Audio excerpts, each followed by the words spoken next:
For unge fra 18 til 25 år. Det er bare et af vores mere end 350 forskellige tilskud. Så meld dig ind, mens du er rask. American Heartland.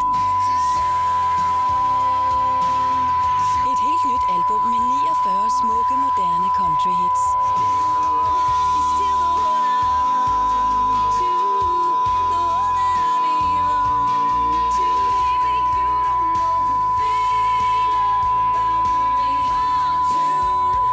American Heartland.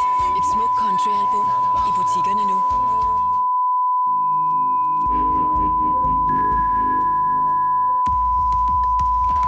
Supermatchen præsenteres i samarbejde med Betway.dk.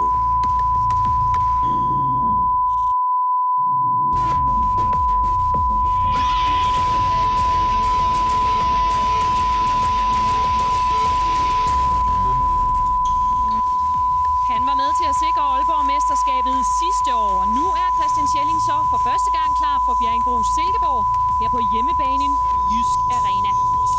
Og med det kan vi byde velkommen her til Silkeborg og til opgøret mellem de to store klubber, Bjerringbro-Silkeborg og KIF Kolding København. Og en af de ting, vi står her og glæder os rigtig meget til at se i dag, Bent, det er Christian Schelling, nyindkøbt stjerne, kommer fra Aalborg her til Bjerringbro-Silkeborg.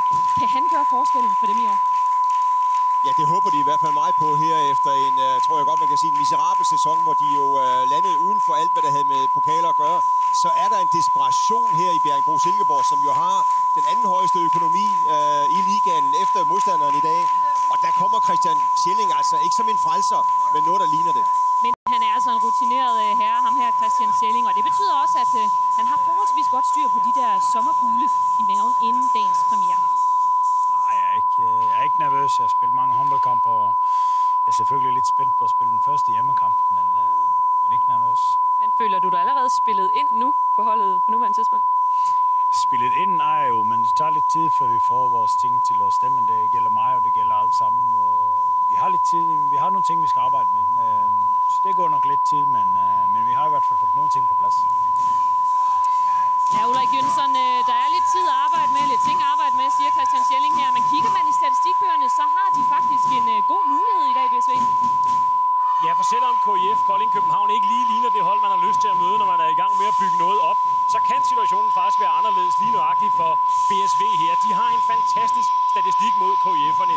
De seneste 9 gange, de to hold har mødtes herop, ja, der har hjemmeholdet altså vundet. Og vi skal tilbage til 22. oktober 2006 for at finde en KIF-sejr. Så måske er det slet ikke så skidt, at det er KIF Kolding København, som BSV har i dag, selvom de er i gang med at bygge noget stort op.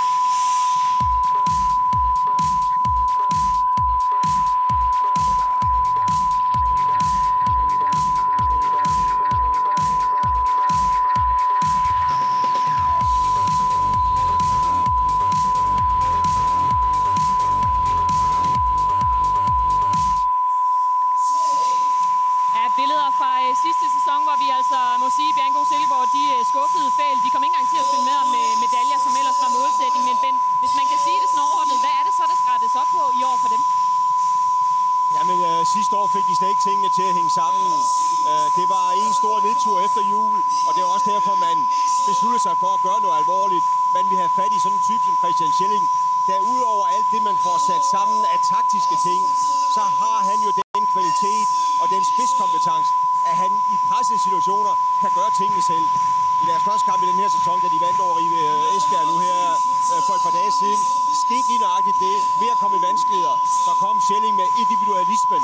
Og det er det, man har savnet lidt her i Bjerringbro-Silkeborg, hvor det har været okay, men hvor man har manglet sådan det sidste ekstraordinære. Men man må sige, at han har jo ikke spidskompetencer i forsvaret, det kan vi godt blive enige om. Og hvad skal vi sige, de dækkede 6-0 næsten primært hele sæsonen sidste år. Så gik de så til noget mere offensivt, da de var virkelig presset i slutspillet. I år bliver de vel nødt til at have nogle flere tangenter at spille på i forsvaret. Så jeg er sikker på, at de to trænere, Urenholdt og Tolstrup, i år ikke kun kommer til at læne sig op af det der 6-0-forsvar, som spillede for lige i sidste sæson. Jeg tror, der kommer flere varianter på. Jeg tror, vi får noget af det at se i dag. Lidt afhængig af selvfølgelig, hvordan KIF Kolding København opfører sig. Ja, nu taler du om KIF Kolding København. Lad os bare tage fat på dem, fordi sidste weekend, der var der i hvert fald lidt debat om, hvorvidt de opførte sig pænt, kan man sige, i kampen mod Aalborg. Der var nogle situationer, der gav lidt debat omkring deres hårdhed i spillet. Der er ingen tvivl om, at alle hold på det her niveau spiller for at vinde. Og det gør vi selvfølgelig også. Og nogle gange så er det et udtryk for, at man skal søge grænserne, og det gør alle hold. Det er jo ikke kun os eller kun BSV, det er jo alle hold, der søger de her grænser. Så jeg synes, at debatten bliver sådan en lille smule overdrevet, når det går hen og bliver, at vi skulle være voldsomme eller aggressive, for det synes jeg langt fra sandheden. Ja, det var altså de her situationer fra sidste weekends kamp mod Aalborg, der gav debat. Ben, du var blandt andet involveret i den debat omkring, hvorvidt de skulle have haft rødt kort i nogle af de her situationer. Spiller KIF Kolding København for hårdt? Nej, generelt, når man kigger på det, nej, så er jeg helt enig med Lars Jørgensen. Så ligger de så op af den grænse. I dag, der har vi Mads Hansen og Martin Ging. Det er Danmarks internationalt mest berømmede dommerduo. De ligger linjen, og den går Lars Jørgensen, Joachim Boldsen, og så men også ned i den anden ende Kasper Nielsen, for at nævne tre, der virkelig har været med på det internationale niveau.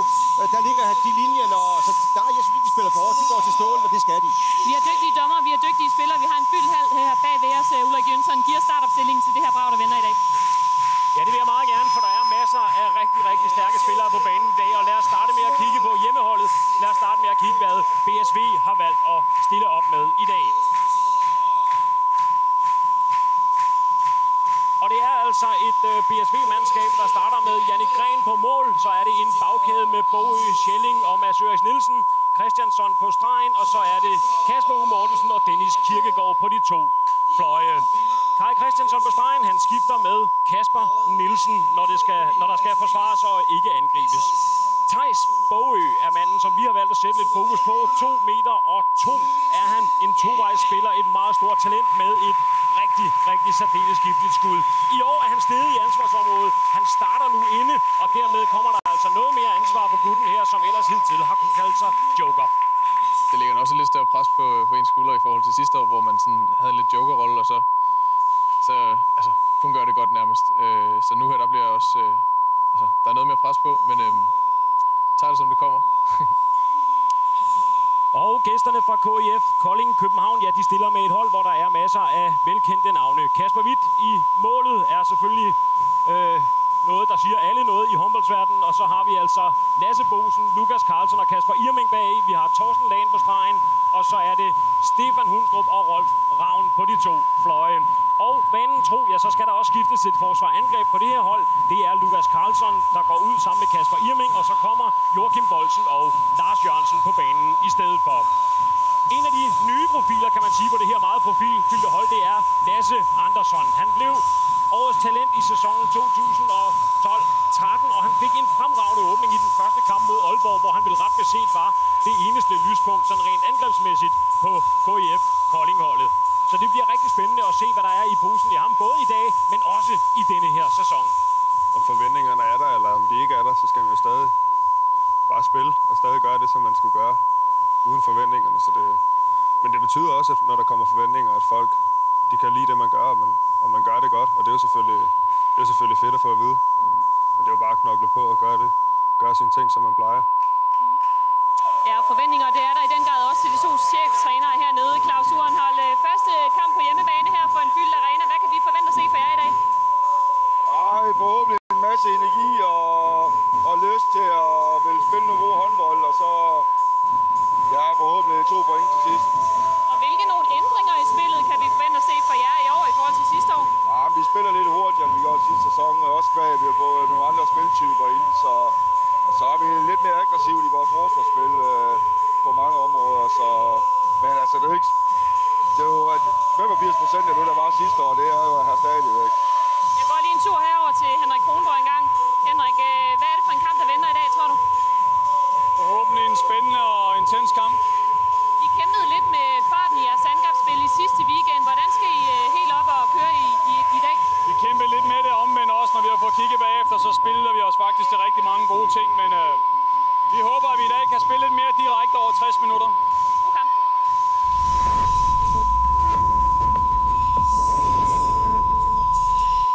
Ja, altså 2 trænere her. Ben Nygaard, som siger, at vi skal spille lidt hurtigere, end vi plejer. Der ser ud som om, der er lagt op til 120 timer begge veje her i halven dag. Så galt går det nok ikke, men der er ingen tvivl om, at nøglen til sejr her ligger blandt andet i, om man kan score på de hurtige opløb. Og det satser begge mandskaber på. Det lykkedes ikke for Kolding i sidste weekend. Altså, man kan bare kigge på scoren. Jeg tror, det blev 22-21, ikke? Det er jo ikke sådan, som man har jublet hvert sekund.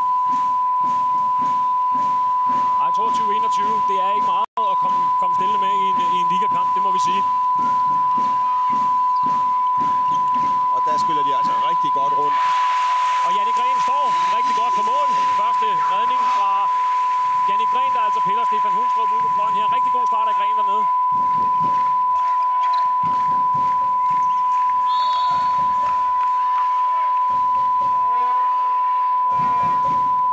Henrik Kronborg lige var inde på, var jo, at man egentlig spillede sig til nogle chancer, og Stefan Hundstrup startede faktisk på lignende vis sidste lørdag med at brænde et par direktører. Jeg hører selvfølgelig med, at det var også en stor redning af Jannik Gren. Men det har ikke været rart for Kronborg at sidde og se det nede på bænken. Han har været ude og sige op til denne her kamp.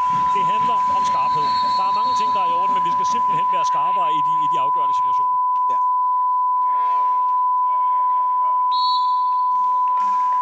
Christian Schelling her altså i playmaker-rollen fra start på BSV. En fantastisk dygtig håndboldspiller, Christian Schelling, men også en spiller, som kræver meget plads, kan man sige.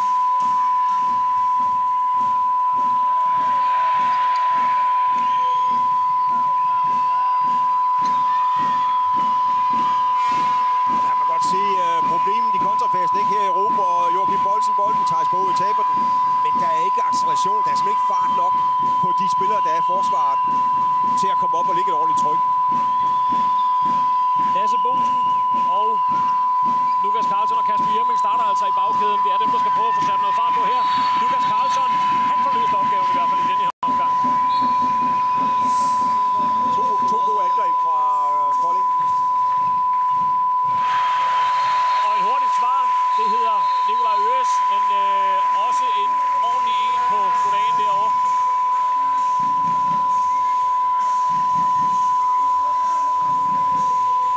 Tager sig til den arm, og det er grunden til, at man er lidt nervøs for den. Det er fordi, at den gik det voldsomt galt med i sidste sæson. Og der får han altså en arm fra Lasse Bosen, så der var, kunne man også se på hans ansigtsudtryk, lidt nervøsitet, om der nu var sket et eller andet alvorligt for Nikolaj Øres.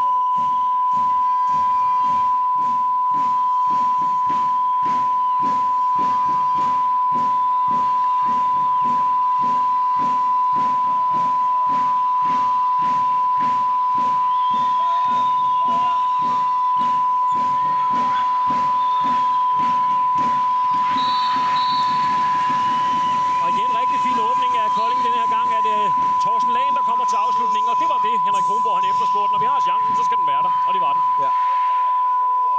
Kasper Witt også i gang med sin første redning. Ja, rigtig fin start af Kolding. De har spillet det her BSV-forsvar de første gange her, og nu gør de det igen. Kasper Jerming med en lille hurtig finte, og så var der altså fuldstændig åben hus i BSV-forsvaret. Det kan de godt begynde at overveje. Det skal de have gjort noget ved. Det er for nemt for Kolding at komme til chancer.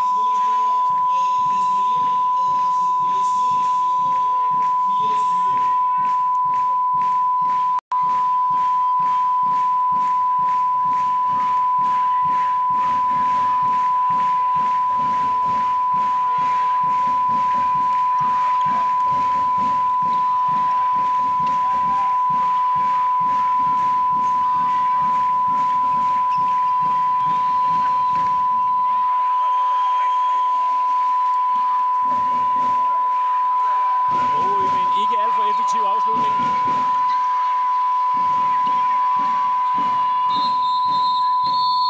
Og så var der rigtig godt fat i Thorsten Lagen inden i BSV-forsvaret.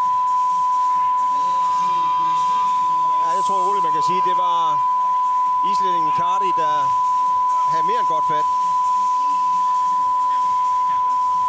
Men det bliver vel også noget af det, som BSV vil gøre meget ud af i dag. Der var meget tale om, at KIF Kolding København spillede hårdt i første runde, så det handler vel også om et eller andet sted for at få vist det spil. Det kan vi altså også. Ja, helt oplagt.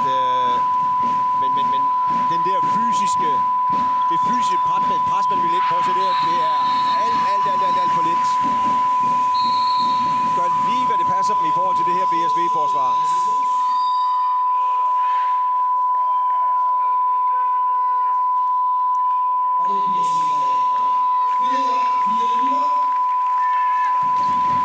Ja, så meget plads skal man ikke give Lasse Bosen. Så bliver man sparet på 10 gange ud af 10. Fuldstændig fri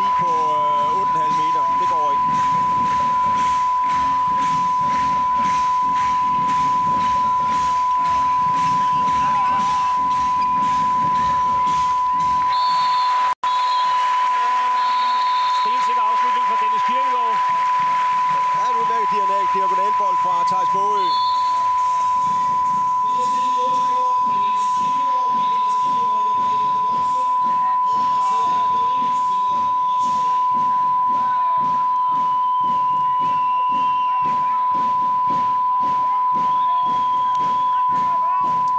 Joachim Boldsen på vej ud af hallen lige nu. Det ser ikke rigtig godt ud.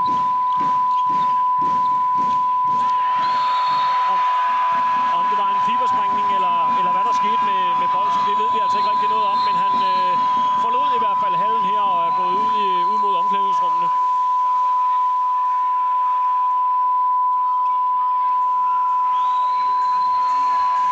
Christian Schelling kan man godt se, der kommer... Jeg tror, man kan kalde det at komme for sent.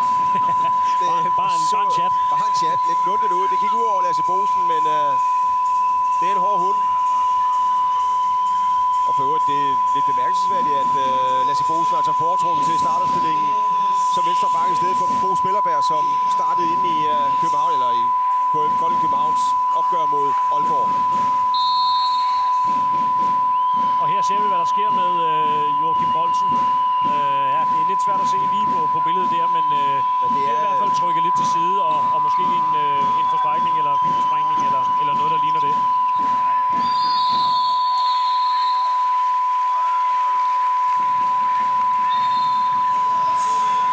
Advarsel til Torsten Lagen.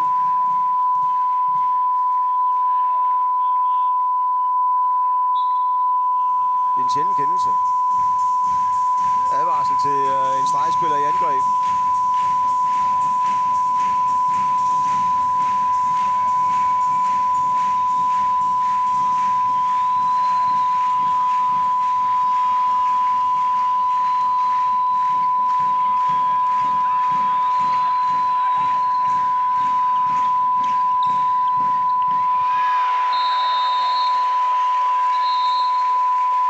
Kaude Christiansson får et straffekast. Det er VUD, der er kommet ind på højre bakken i stedet for Joachim Boldsen.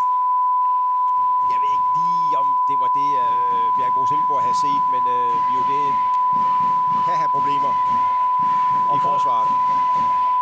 Og Boldsen lige nu tilbage i hallen, kan vi se udenfor her, men... Kasper Hvidt redder! Og i anden omgang bliver der altså scoret alligevel fra Christian Schelling. Det krævede lige 2 forsøg. Den rutinerede rev derinde var klar på i første omgang. Anden gang, der gik den altså ikke.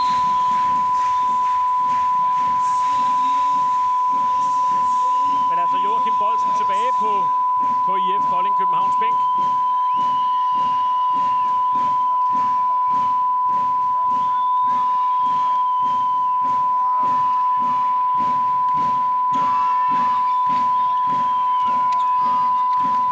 Så er der god plads.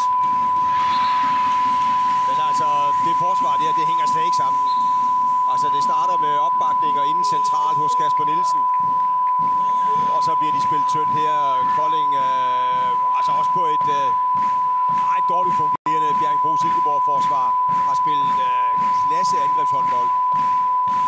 Langt over det niveau, vi så sidst lørdag.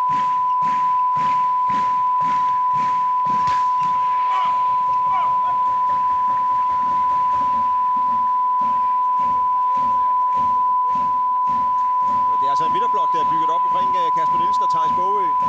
Og med Christian Schelling på venstre bakke. Indtil videre. Det har set tyndt ud. Der er plads til forbedring. Ja.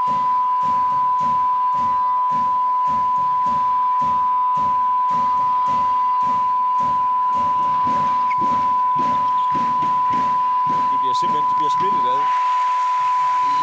Jannik Gren sørger for at holde en lille smule sammen på det.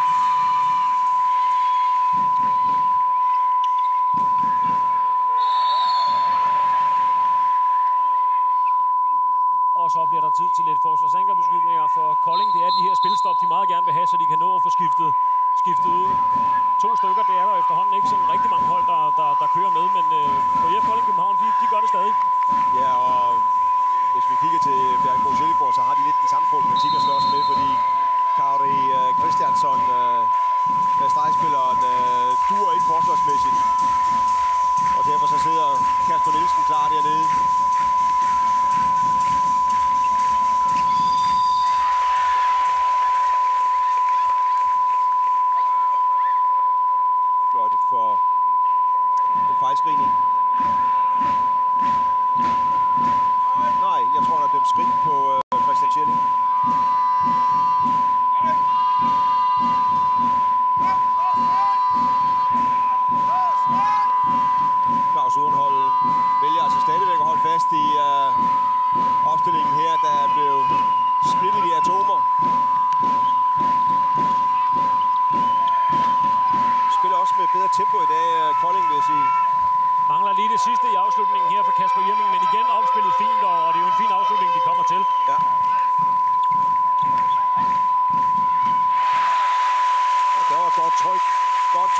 kontrafasen her fra Bjerringbro Silkeborg.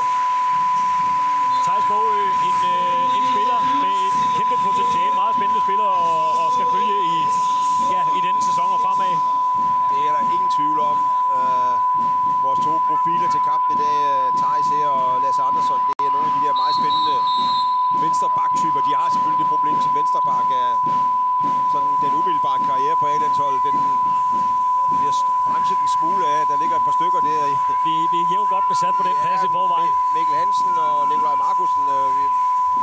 Jeg mener, de har tanker om at spille flere landskampe. De er. Nej, men det siger bare noget om, at der er en fantastisk talentmasse. Og dem vi ser i dag, det er altså to af dem. Lasse Andersson mangler så at komme på banen nu, men han gjorde det rigtig, rigtig fint sidste weekend. Ham skal vi nok få i spil senere.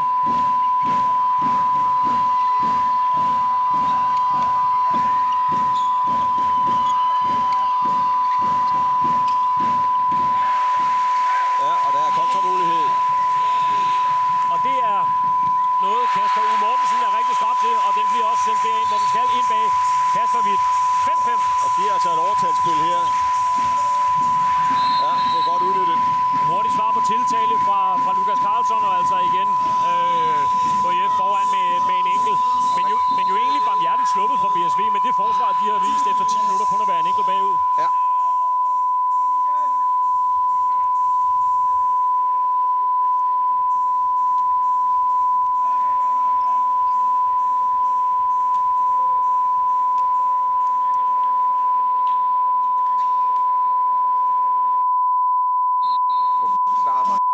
Han synes, at Kasper Hvidt sparket ud efter ham.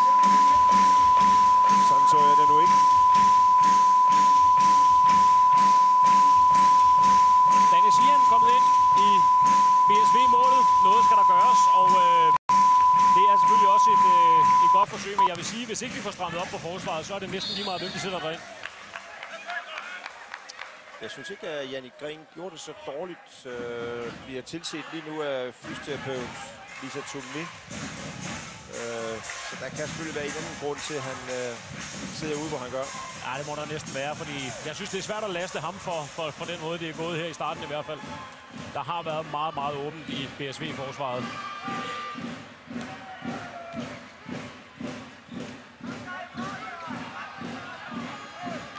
Så har vi så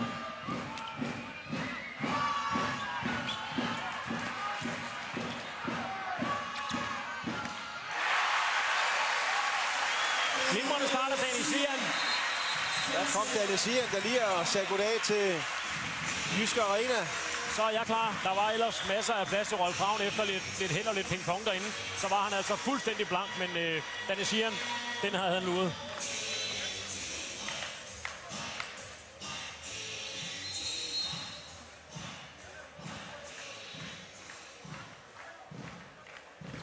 Ja, det var for lige at få et finger bundet op.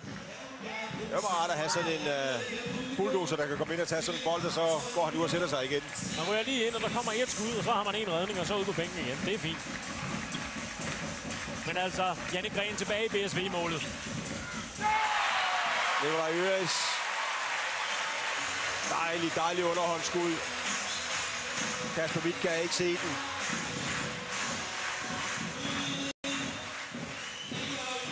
Og efter 12 minutter, Bjerringbro Silkeborg helt med igen.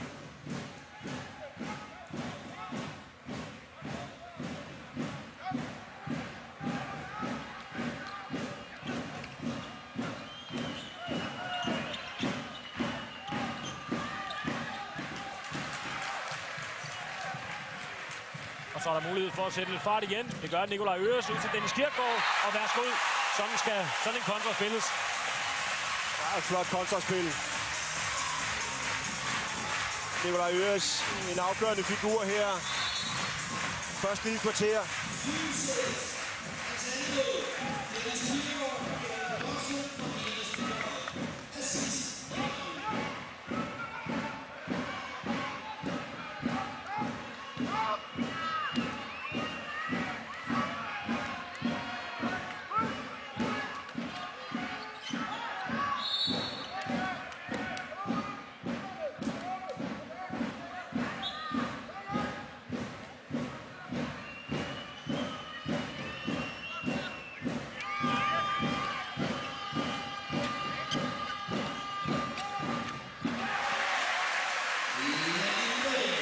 Irming skal lave for meget på egen hånd.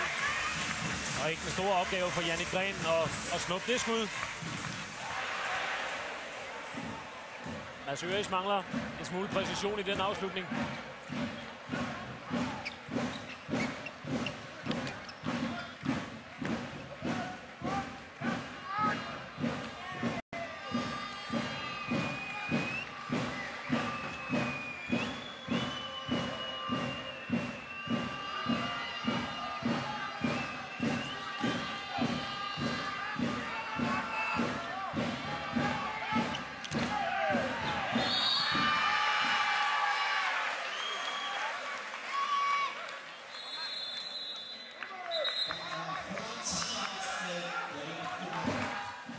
Kampens første timeout.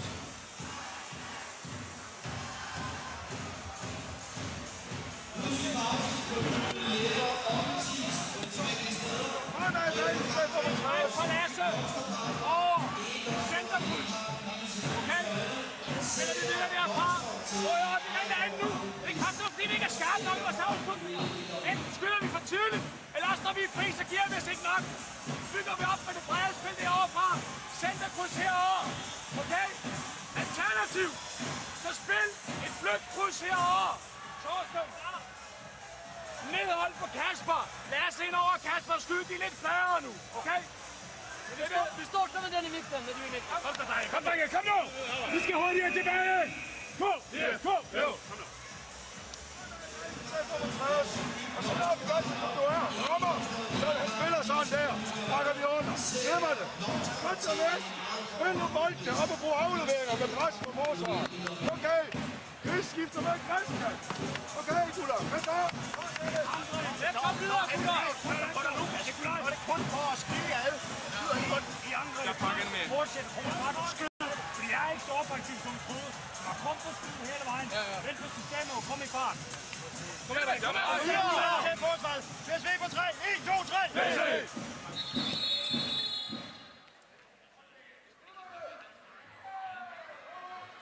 Ja, god intensitet i begge timeouts her. Henrik Kronborg ude med det samme budskab som ingen kampen. Vi er stadig ikke skarpe nok. Ja.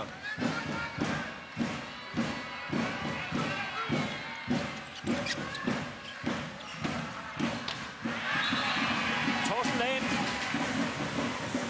Med en knusende sikker afslutning. Det er skarpt nok, det der, tror jeg. Det var lige til grænsen endda. Ja, og udnytter igen VUD på den højre bakke. Så bolden må altså ikke være helt klar, fordi det her det er endda på den korte side. Og koster altså også en udvisning. BSV har luret, at det er der muligheden er, så længe bolden sidder ude på bænken. Ja, man lægger tryk over på VUD. Og Schelling får mulighed for at gøre i hvert fald første kastet bedre end sidst. Vi ser, hvor mange forsøg han skal have denne gang.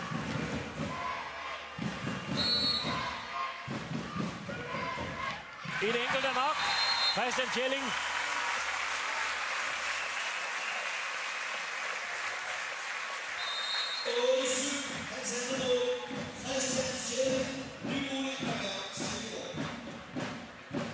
Og Kolding er altså i undertal.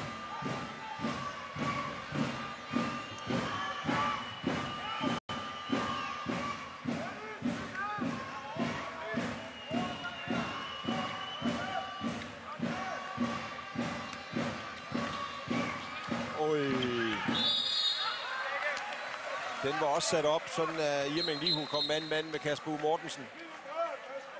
Det kunne måske godt have givet et straffekast. Han er i afsæt og med ind i feltet, og ja. Billigt sluppet for Kasper U. Og så har Stine Jørgensen været nede og få en melding fra KIF Kolding København omkring Joachim Boldsen, og Boldsen skulle altså være klar til at spille igen. Det er baglåret. Han har fået et lille riv i, men det skulle altså ikke være værre, end at Boldsen ifølge sig selv er klar til at gå på banen igen. Skulle de så ikke skynde sig at finde ham frem? Så vil jeg tro, at han kommer ind på den højre bakke, når udvisningen er færdig. Til gengæld har Irming lige forladt hallen. Kasper Irming. Igen må vi desværre sige, at vi er ikke helt set, hvad der kan være årsagen til det, men i hvert fald Kasper Irming har forladt hallen lige nu. med den intensitet, der bliver spillet med her, ja, der kan godt blive sådan mindre banegård, tror jeg, for det er frem og tilbage mellem behandlingscenteret og banen her. Ja, den begynder at steppe op nu her i hårdhed. Det er Bjerringbro Silkeborg, der har fundet rytmen i forsvarsspillet. Mads Nielsen dækker det venstre bak nu i stedet for Christian Schelling.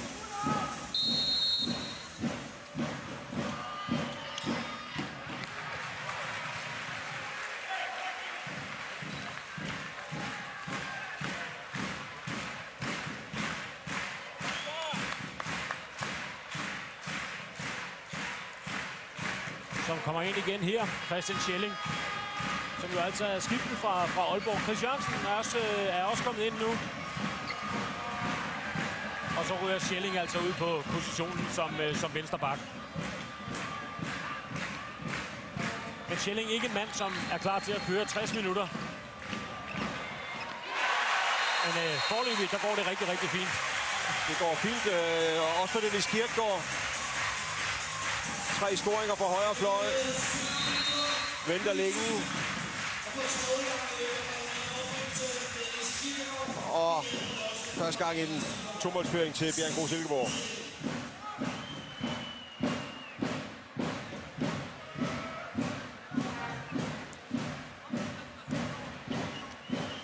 Bo Spillerberg kommet ind på venstre bakken.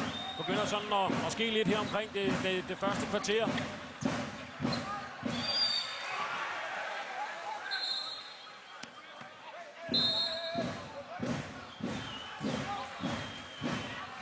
Normalt jo ellers en temmelig sikker starter for KIF Kolding København, Bo Spillerberg. Men her måtte han altså lige vente et kvarters tid med at blive sat i arbejde. Ja, og sidste lørdag spillede han overhovedet ikke anden halvleg, så det er sådan en lille pause på næsten 50 minutter. Og det er selvfølgelig, når vi nævner det, selvfølgelig fordi det er højst usædvanligt, fordi Bo Spillerberg er vant til at spille 60 minutter.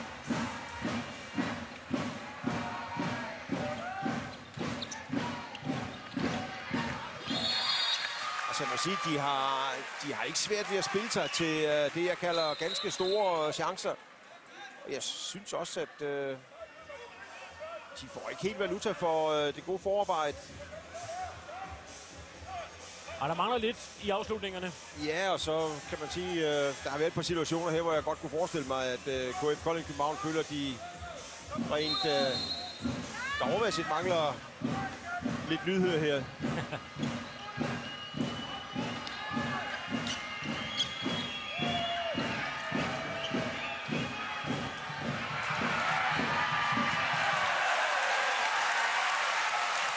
Spillerberg misser timing i sin aflevering til Torsten Lane.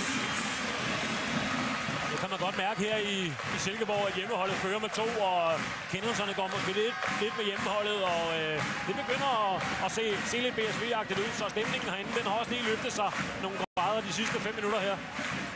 Ja, så begynder man at spille bredt nu, ikke? Mads Nielsen er med sammen med Chris Jørgensen.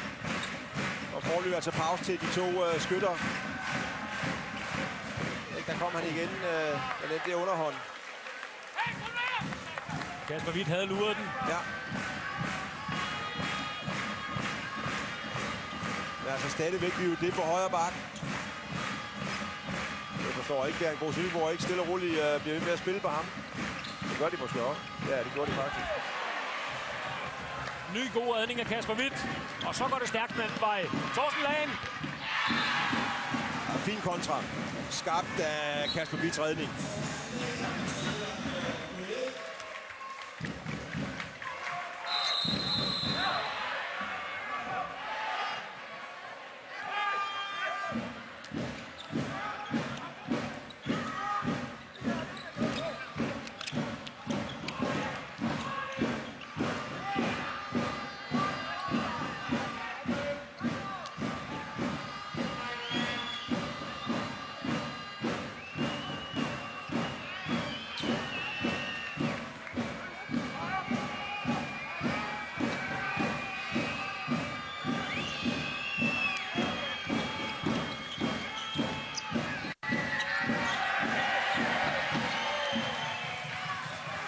Torsten Lane havde god plads i flere omgange inden på stregen. Vi så ham simpelthen ikke ude bagfra.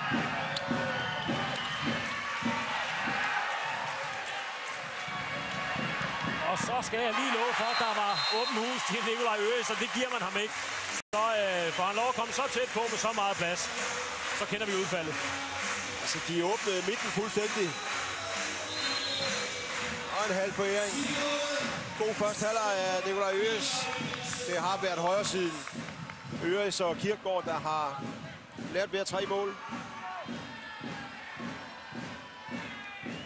Og de her hurtige opløb, de går op på Kolding.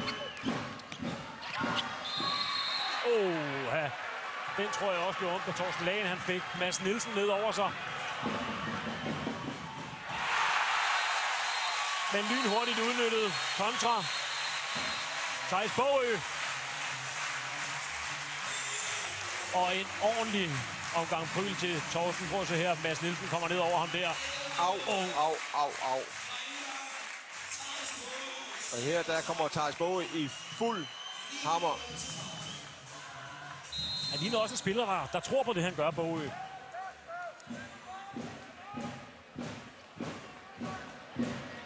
Ja, efter den der forrygende Kolding-start, hvor de spillede rigtig, rigtig godt angrebsspil, så er det nu i øjeblikket BSV-forsvaret, der overmatcher dem.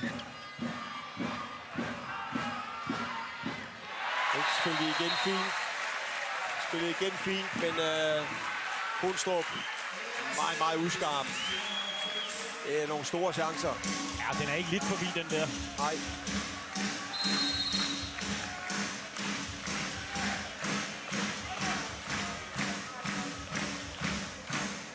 Torsten Lagen klar igen efter lige at have siddet et enkelt angreb over. Det er ikke meget at få ude på bænken efter at have fået en Mads Nielsen ned over hovedet. Nej.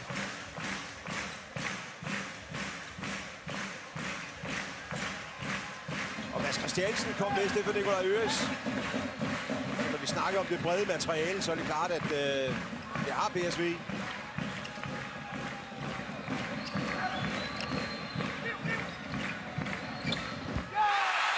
Og det var trukket helt ned, Kasper Witz højre fod. Chris Jørgensen. Den ærger ham derinde. Ja. Men det er rigtig godt skud. Det er så flot trykket ned. 12-8. Vi har fået lavet et lille fint hul, BSV. Ja. Og KIF, Kolding København, handler det om at få smidt snøren ud nu og lige få fat i trækkrogen, så de kommer med her.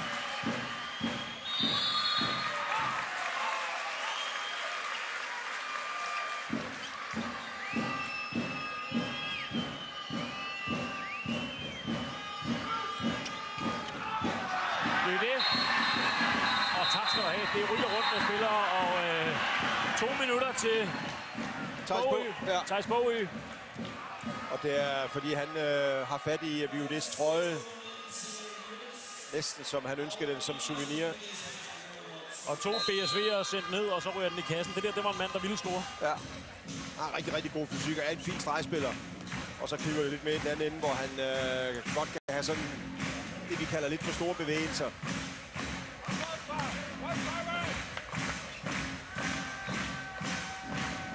Koldings mulighed for at få hentet lidt af det fortabte ind.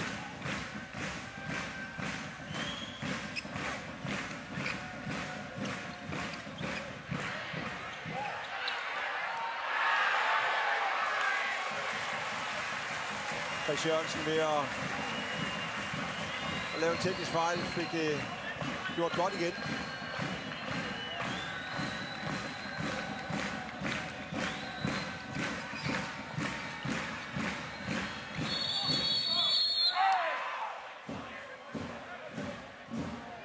Og endnu en angrebsfejl dømt på Kauri Christiansson.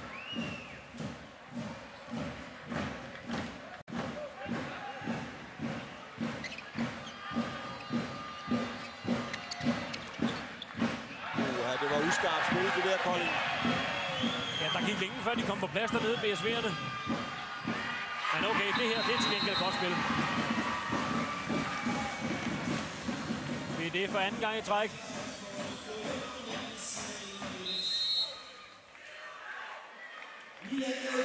Ja, Kolding tager chancen, når den kommer. Det er udmærket.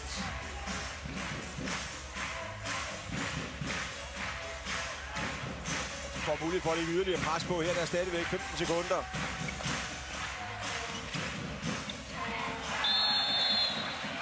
Ja, og så bliver det en straffekast.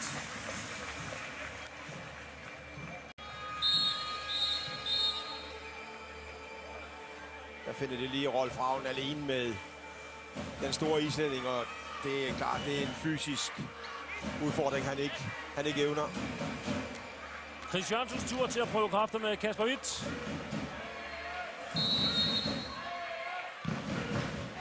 Det slipper han fint fra.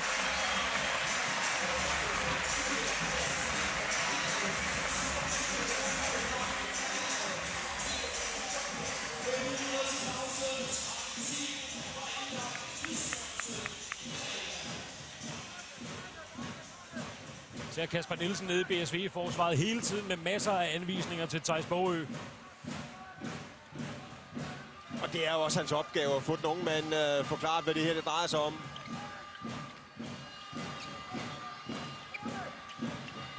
Jeg synes, han var det længe om at komme på banen lige før, det fik han at vide. Ja.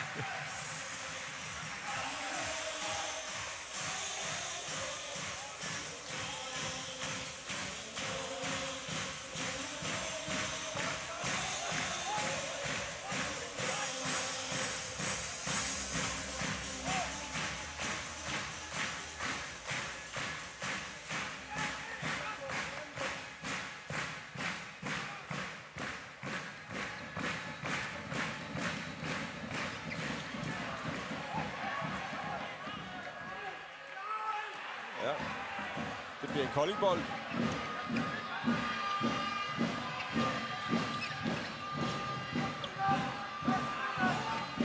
Torsten Lahn, der snarrådet i forsvaret her, kommer frem, og så kan vi også se her, det er en korrekt kendelse. Chris Jørgensen havde sidst hånd på bold. Kolding svært ved at skabe noget her. Sidste 10 minutter. Det begynder man at løse nu, ligesom man gjorde mod Aalborg. Ved at sætte Lasse Andersson på banen. Og det er altså meget, meget spændende at se, hvad det er, han kommer med. KIF-træner Henrik Kronborg var meget begejstret for ham efter den første kamp og sagde, at det er en spiller, der tør gå direkte på kassen, og det er det, jeg gerne vil se. Ja.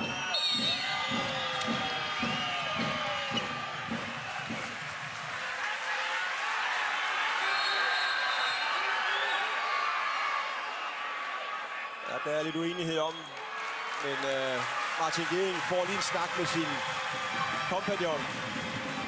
Og de løsning kan man godt se. Mads Hansen.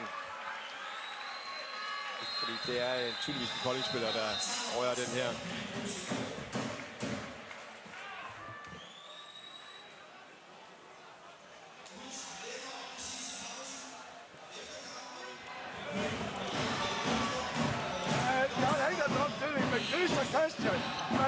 Okay? Vi skal lige til pausen med plus 3 eller plus 4. Defensivt. Det er ved med at brække ind på det. Ture stå og smalt, så må de smutte af en gang imellem. Okay, gutter? Men har vi chancen for at løbe 2 grænser, så gør vi det. Okay? Først Jelle Chris. Tag angrebsspillet.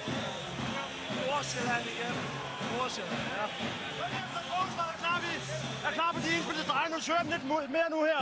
Kom nu her. Og vi svinger på 3. 1, 2, 3. Det var en gang på ydersiden. I den anden ende. Det eneste sted, der er, at vi løber og tror, vi kan spille stregen. Og vi løber og klumper sammen. Stræk nu spillet bredt en gang til. Og så spil mere direkte. Eventuelt spil fløjrusser over for Lasse. Okay? Fløjrusser, hun er afsted. Arbejd bredt først, kom ind over midten. Men hør her. De skal spille mere tålmodigt, og de skal spille mere direkte.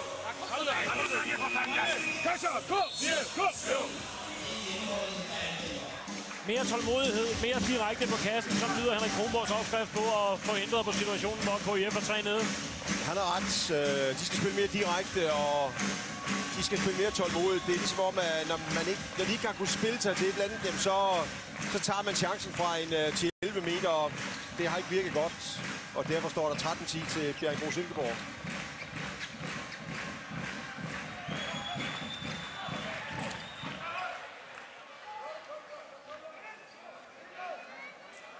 er oppe.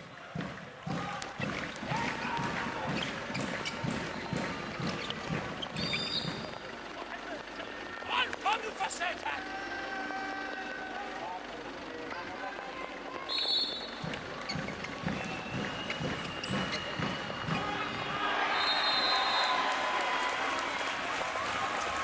Det er så... jeg vil ikke sige et problemområde, for det har også været på højre bak, men det er klart, at Lasse Andersson kommer jo alt for sent hen.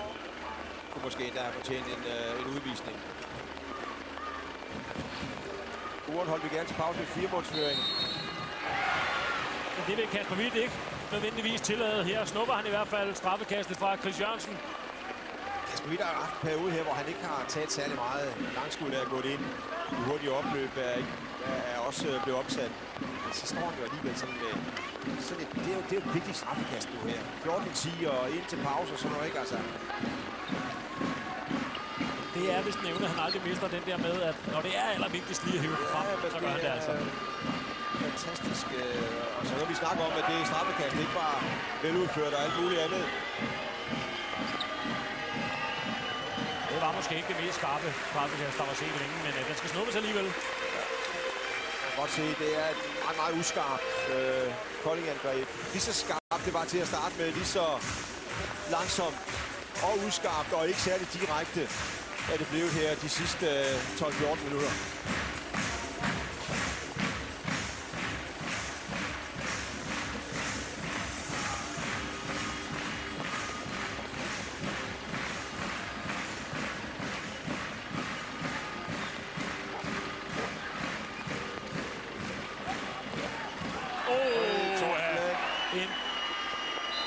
Træffer rent på næsen, tror jeg, det var Torsten Lagen på Christian Schelling her.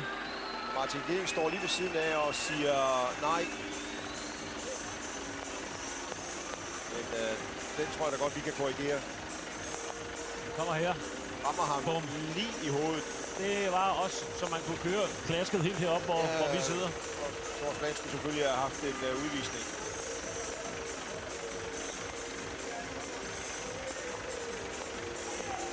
Overraskende over, at Martin Geding så konsekvent afviser det. Han stod ikke langt fra.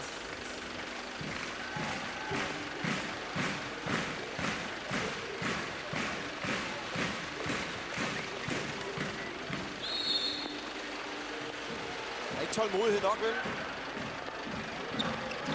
Lasse Andersson til Torsten Lagen. BSV's forspring nede på 2. Det var lige nøjagtigt det, man ikke ønskede, og det her det viser også Koldings kvaliteter, ikke? Altså, de har spillet dårligt sidste kvarter, men når de har fået muligheden, så har de været der.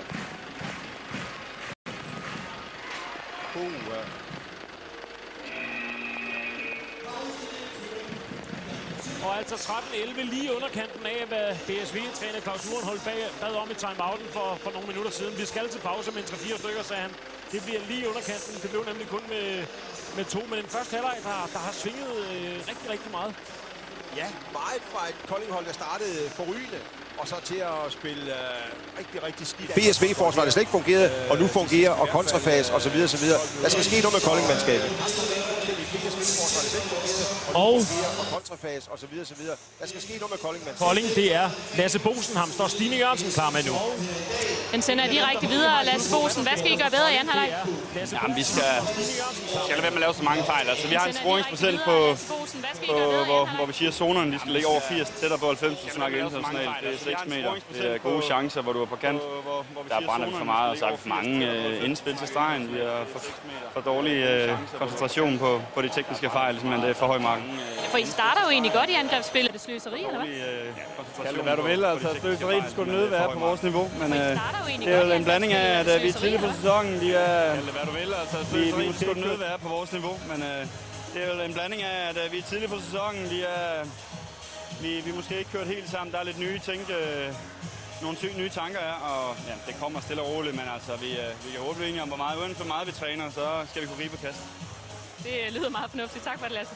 Der er lidt, der skal sludres om ude i Kolding-omklædningsrummet her i pausen. Vi skal lige forbi nogle reklamer, og så er vi tilbage igen. Blandt andet med et lille interview med Bjerringbro Silkeborgs direktør, Frank Lejr, om den her sæson, der altså lige er skudt i gang.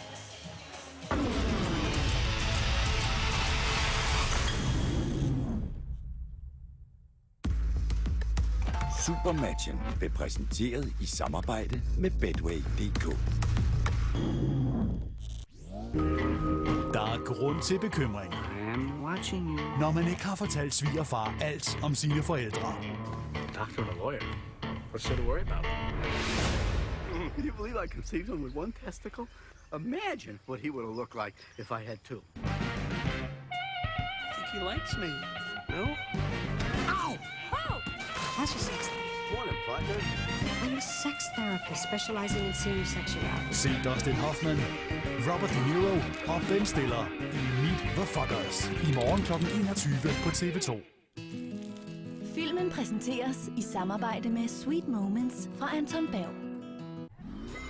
Du elsker dit arbejde, og du elsker dine elever. Du er en skidegod lærer. Min interesse, det er kun, hvad Mads har brug for. Jeg giver ham præcis den hjælp, som jeg skal. Ja, 4 minutter per elev, Flemming. Mads har brug for en lille smule mere hjælp end det. Hvorfor gør du altid at tænke på mig?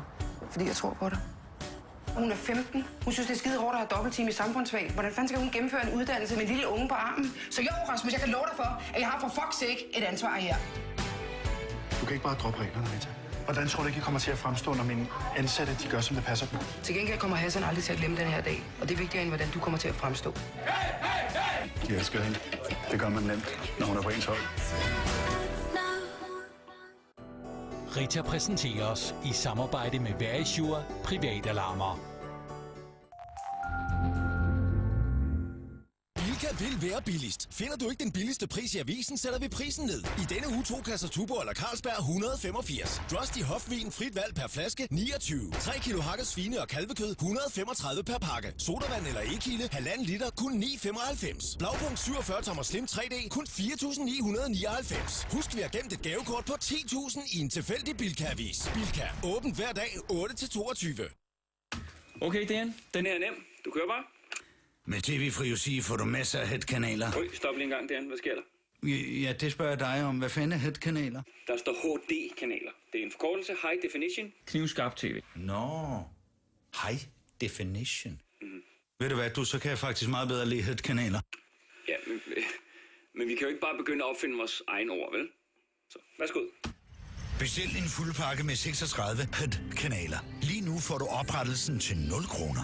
Og du kan få 25 megabit bredbånd med i en måned, også for 0 kroner. Bestil nu på UC.dk. Det er da lidt skarpere. HD. Head. HD. Head. Der er ikke noget som en gardinfest. Det skulle da lige være en ordentlig fest. Med nogle ordentlige tilbud. Enig. Kom til ordentlig fødselsdag i Excelbyg med ordentlige tilbud. Du sparer for eksempel op til hele 40% på alt i bilkøkken, bad og garderober. Excelbyg. Gør det ordentligt. Fitness.dk er for dig, der ikke vil gå på kompromis med kvaliteten. Vi tilbyder kun det bedste inden for træning og velvære. De sjoveste hold, uddannede instruktører, personale i hele åbningstiden og selvfølgelig super lækre centre. Og lige nu sparer du 299 ved indmeldelse. 7-9-13 er århundredets heldigste dag. Tænk, hvis du vandt. Der er jackpot og... Eller hvem? Der stod bare en her. Ja. Nej, vi venter. Det er den heldigste dag i 100 år. Nej, bare rolig. Jeg tager den bare. Det tager 2 minutter. På torsdag holder Superbrugsen fest. En fest for os alle sammen. Det er nemlig en markedsfest med sparegaranti for krejlere. For eksempel får du 35% rabat på alt specialøl. Og 25% rabat på al ost. Du får også et helt kilo danske gulerødder. Rolf, vi siger ikke en skid om, at der ikke er dårligt tv-signal eller noget sådan her. Vi holder bare som om, at det er helt straight, hvad der venter i dag. Okay. Drømmer du også om et nyt køkken? Så kom ind til Kvik og mød vores venlige køkkeneksperter. Lige nu sparer du hele 30% på 5 fede køkkenserier. Men skynd dig, slutspurten er allerede i gang. Mit firma er min store passion, og jeg går op i alle detaljer. Så når jeg skal have lavet nye visitkort, bruger jeg Vistaprint. Det er meget let. Jeg bestiller online, og mine kort leveres efter få dage. Vælg designet til dit firma blandt tusindvis af muligheder. Tilpas det. Rolf, du skal lige sige noget. Ja, 1, 2, 3. 1, 2, 3. Lige nu sparer du 99 kroner. Colada de la Galina. Gå ind på vistaprint.dk/tv og få 250 visitkort for kun 50 kroner. Hvor er de henne? Nu kan du finansiere dine køb omkostningsfrit i Jysk. Denne weekend sparer du 30-60% på alle dyner. For eksempel kogeægte fiberdyne til kun 200 kroner. Spar hele 60%. Eller lækker andedunsdyne til kun 400 kroner. Spar også 60%. Finansier dine køb lige nu med 0 renter, 0 gebyr Ja, Stine. og 0 omkostninger med et Jysk Expresslån. Tilbudene gælder kun lørdag og søndag. På gensyn i Jysk eller køb allerede nu på Jysk. Ritter er til bryllup, så jeg træder vand i Vuelta-studiet. Og jeg har været os på. 5 timer tale, fri sms, MMS og hele 5 GB data for kun 119 kroner per måned for altid. Køb det kan jeg se. 30. september på Oyster.dk. Det er bedste prisen. 25 års jubilæum i Bauhaus. Det fejrer vi med vanvittige priser. For eksempel 10 kilo briketter med en høj brandværdi per pakke 29,95. 6 pakker kun 99. Jamen det er fint, Stine. Vi snakkes ved lige om lidt, ikke? Altid meget mere at komme efter. De håber på bedre vejr inden for 20-30 minutter. Okay? Så. Jeg vil have god, stærk chili. Jeg vil have noget, jeg skulle have sagt. Jeg vil kun have noget sent på. Og så vil jeg have pindtårs. Vi kommer også sent på alligevel. Jeg vil have økologi, der ikke koster en bondegård. Jeg vil kun sidst 10. Jamen, de valgte jo lige i morges at flytte starten en halv time. Fordi at de fandt ud af, at det er kl. 18, at Madrid det bliver afgjort lige for OL. Det er typisk Spanien, ikke?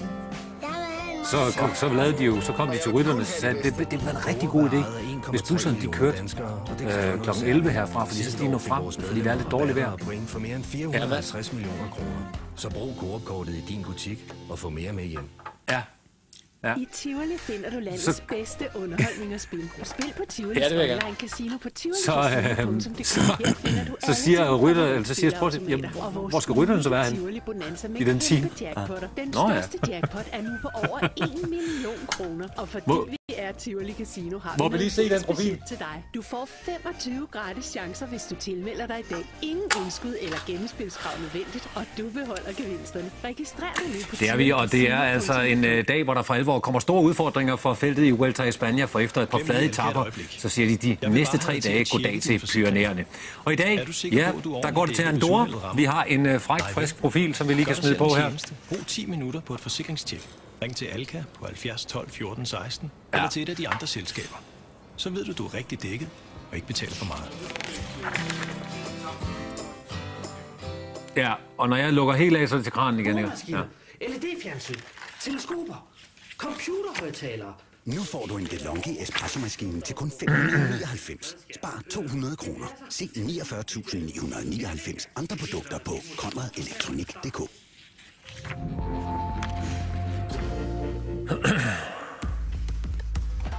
Supermatchen præsenteres i samarbejde med Betway.dk.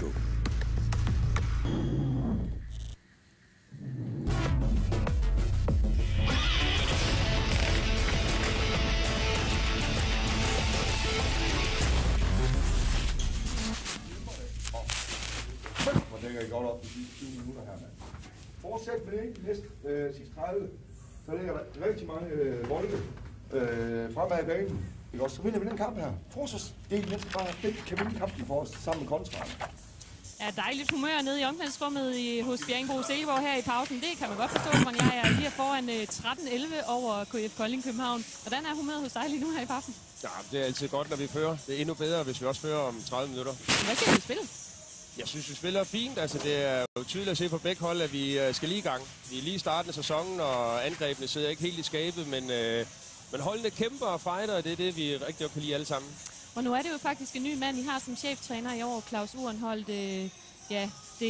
Det skulle jo egentlig have været Carsten Albrechtsen. Han gik ned med stress her i foråret, og derfor så fik han fremskyndet sit job som manager et år før tid.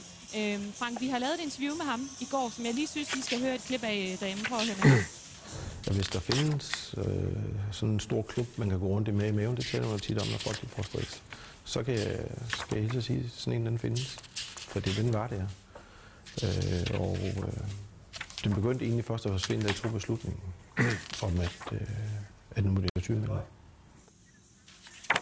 Ja, det var altså en fuldstændig hudløs, ærlig Carsten Albrechtsen, der gav et interview til os. Kom tættere på ham i Lørdagssporten i aften 1945, hvor han altså fortæller om den her sygdom, der har påvirket ham, ja også jer. Det kom lige i slutspillet der, Frank Lejr. Hvad har I sådan, hvad skal man sige, lært som klub i den proces, I var igennem på det tidspunkt?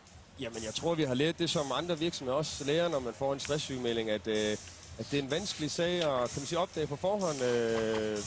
Man går måske tæt sammen og synes, man kender hinanden, men lige pludselig så flyder bæret over. Så vi har snakket meget om at være bedre til at, kan man sige, holde øje med hinanden og passe på hinanden, men også være bedre til at sige fra. Fordi det er nogle gange altid en selv, der bedst ved, hvordan man har det. Så det prøver vi selvfølgelig, og vi ved godt, at vi er en branche med et ekstremt pres. Det er derfor, vi synes, det er sjovt at være her.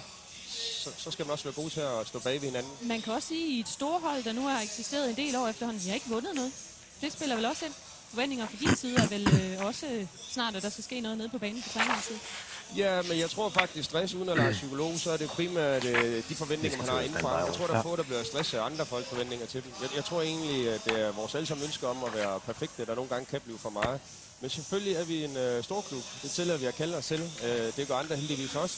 Og vi vil da rigtig gerne vinde noget, og vi er også sikre på, at det kommer. Hvordan kan du være så sikker på det, man kan sige? Det er jo ikke rigtig kommet endnu, og ja, det var en skuffende slutspil, I havde. Altså, hvad er dine forventninger i år? Ja, men sidste år var en fantastisk dårlig afslutning. Ellers må vi sige, at vi har haft 2 år, hvor vi har stået i finalen mod AG.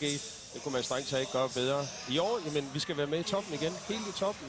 Vi synes, vi har et godt hold. Der er andre hold, der også er gode hold, men vi synes virkelig, at det er et spændende hold. Vi har skiftet en del bærende spillere, vi har nye trænere osv., så det giver selvfølgelig nogle nye muligheder. Det kan være, der lige går lidt tid, men det skal nok komme. Det ser godt ud indtil nu i hvert fald. Indtil nu, ja. Indtil nu, ja. Frank, vi taler bare videre, når vi kommer nærmere de der medaljekampe. Skal vi ikke sige det? Det gør vi. Tak for besøget her.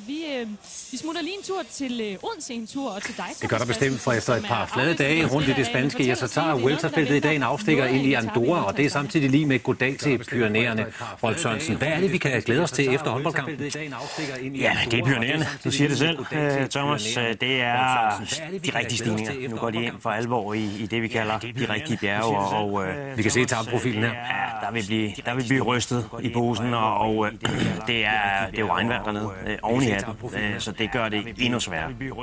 Ja, vi har hørt, at der faktisk også er uvejr. Det har tordnet, og det har lynet, og vi har temperatur sådan omkring de 5 grader op på toppen af dagens store stigning i 2400 meters højde. En total omskiftning for rytterne. Kæmpe opskiftning. Altså, de har jo kørt i 30-35 grader stort set hver dag. Og komme ned i 5 grader, det er altså virkelig noget, der kan føles. Og der er Nibali endnu større favorit, end hvis det var varme. Vi får se, hvad der sker i dagens etape af Vuelta i Spanien, som vi altså sender direkte her på TV2 efter supermatchen. Og vi hører altså dernede fra det spanske og i Andorra, at der er buller og brag. Vi håber, at det holder vi, når vi er tilbage med cykelløb. Nu får vi tilbage til Silkeborg og anden halvleg af supermatchen. Andorra, at der er buller og brag. Vi håber, at det holder vi, når vi er tilbage med cykelløb. Nu får vi tilbage til Silkeborg og anden halvleg af supermatchen.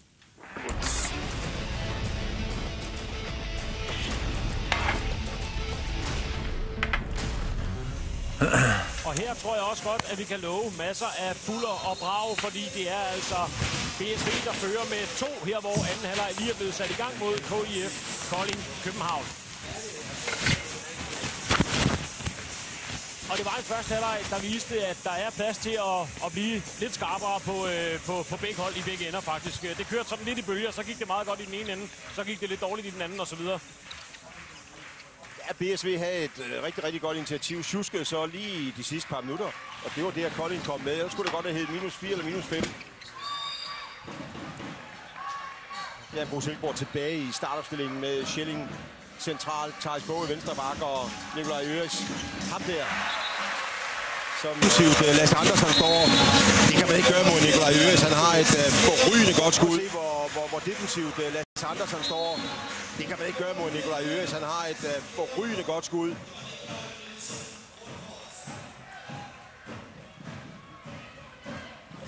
Unge Lasse Andersson, som gjorde det så godt i den første kamp mod Aalborg fra KIF, men jo stadigvæk også en spiller, der har en hel del at lære på det her niveau.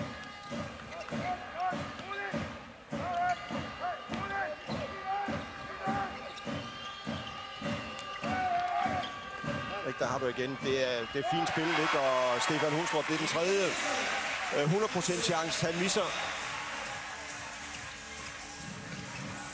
Og det er klart, det gør ondt på et hvert hold, når du spiller så fint angrebsspil. Splitter forsvaret fuldstændig af. Tredje gang Hundstrup, og det er virkelig det, vi kalder en 100% chance. Og det er også det, Lasse Bosen lige nævnte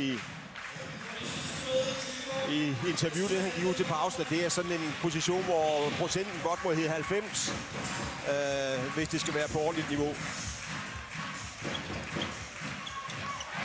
Der kom Thijs Bogø, altså. På et rigtig ordentligt niveau. Ja, prøv at se, det er altså en stor dreng på et par meter op på første sal der. Der skal du altså spænde godt i benene for at komme med op. Hvorfor igen? Ja. Kan. Hej. 3 mål er det blevet til forløbig for stortalenter. Når han går op på den måde, som vi så der, så er det ikke... Så kan det hurtigt blive til flere, for det er ikke nemt at have med at gøre. Hej. Og Jannik Green står godt. Hej. Og her er en god kontramulighed. Hej. Og lige der kommer op og presspillet her, mens Kolding har deres bedste forsvar inde. Kasper Witt napper. Kasper U. Mortensen. Ja, det var lidt for hisseligt, fordi der var en mulighed for at se på et rigtig dårligt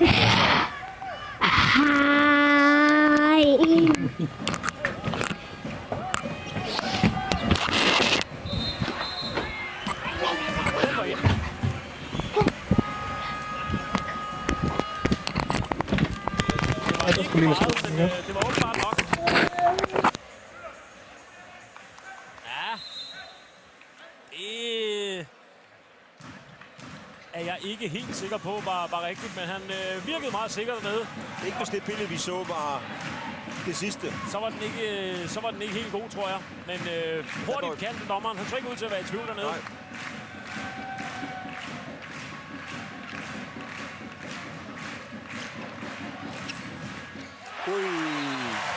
Og det, der sker i øjeblikket, det er, at Kolding-forsvaret står simpelthen for fladt.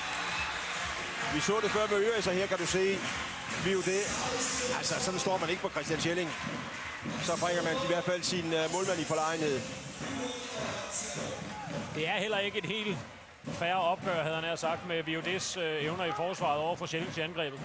Det er det ikke, og det har man selvfølgelig snakket om i pausen hos Bjergbro Silkeborg. Kolding får lavet nogle mål. De er energiske. De kæmper.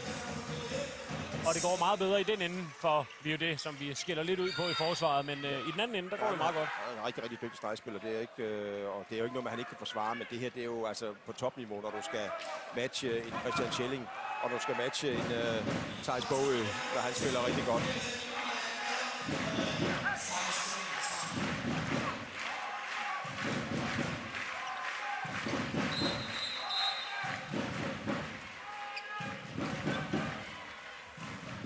De har tørret lidt.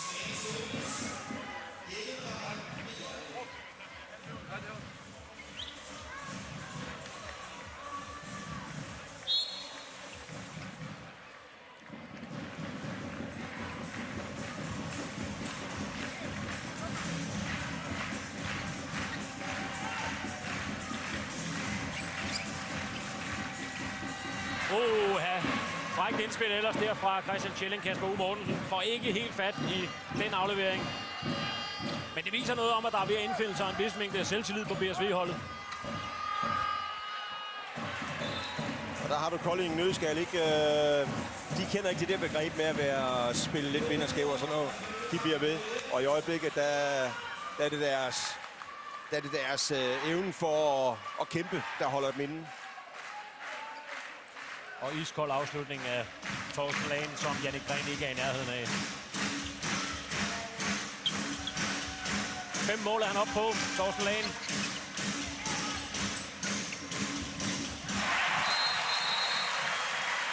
Og endnu en prøve fra Christian Schellings enorme repertoire. Ja, det er selvfølgelig lidt længere udenfra, men Torsten Lagen står stadigvæk skæv på ham. Prøv at se. Slet ikke klar til at tage det der, og han har jo fundet Kasper Witt. Et af de få svage punkter, ikke? Det er de her, og det er for enhver målmand. Banket med fuld hammer midt i målet langs jorden, det er altså ikke, det er ikke sjovt.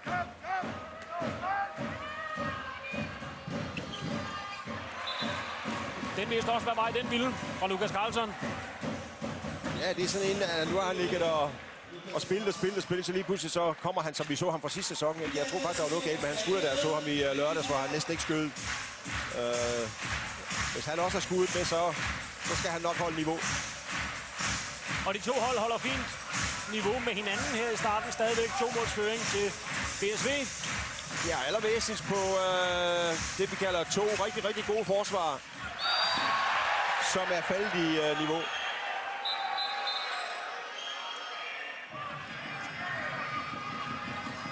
Lars Jørgensen godt fat i Karl Christiansson derinde. Det tror jeg roligt, man kan sige.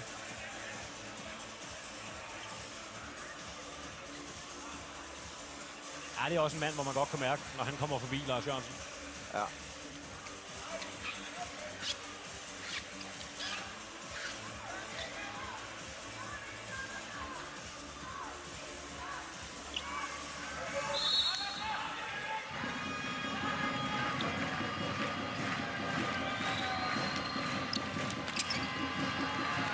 Og det er også fint spil. Og en rigtig fin kamp. Dennis Fiergaard er i gang med at fyre af. Ja, rigtig, rigtig godt. Har jo springkraften og har også teknikken. Og i dag, der spiller det hele. Og så er det klart, på et tidspunkt, så kan det godt være, at man lige skulle give Kasper Hvidt måske bare lige 2 minutter og se, om der var et par redninger i Vestfalen.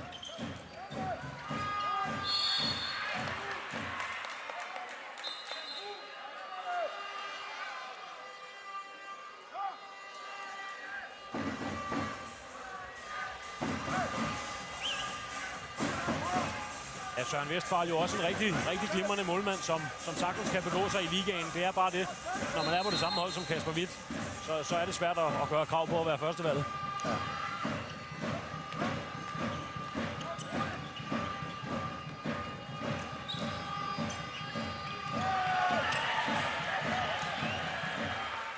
Og så er der ellers kontramuligheder for alle pengene. Kasper U. Mortensen, stensikker scoring.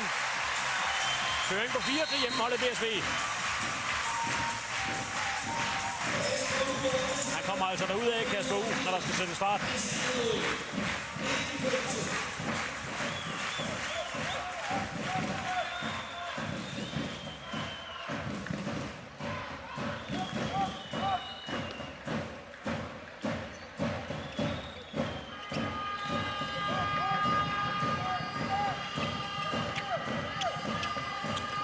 Lasse Bosen får snedet den her ind forbi Jannik Gren.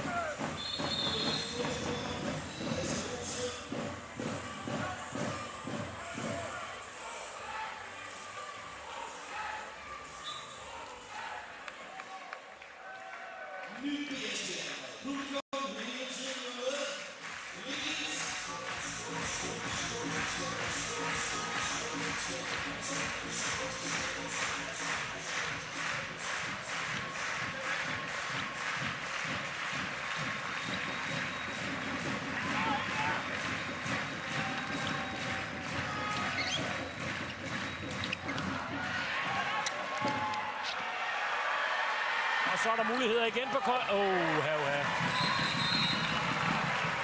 stor fejl i kontrafasen.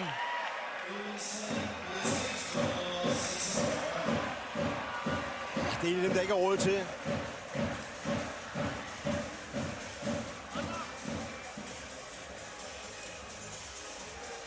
Ja, hvis de skal op og have helt kontakt, så er det altså chancer som dem her, der skal udnyttes for KIF'erne.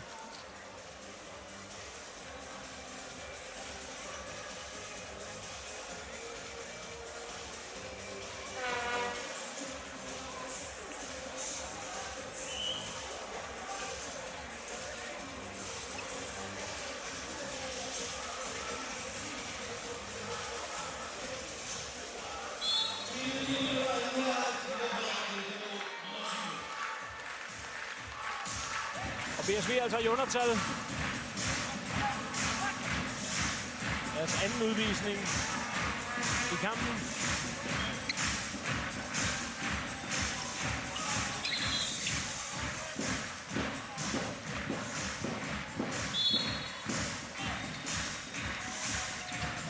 Så Så vil Kasper Nielsen inden og flytte lidt rundt på stregen derinde.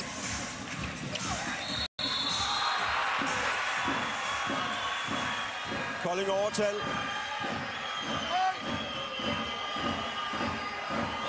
Og Kasper Hvidt vil gerne have det til at gå lidt hurtigere. Afsted med dig. Jeg synes, han tager til Lasse Munk. Kan du så komme afsted? Jeg tror, han prøvede at formulere. Det er oppe i den anden ende, det sneer, og det er nu. Ja.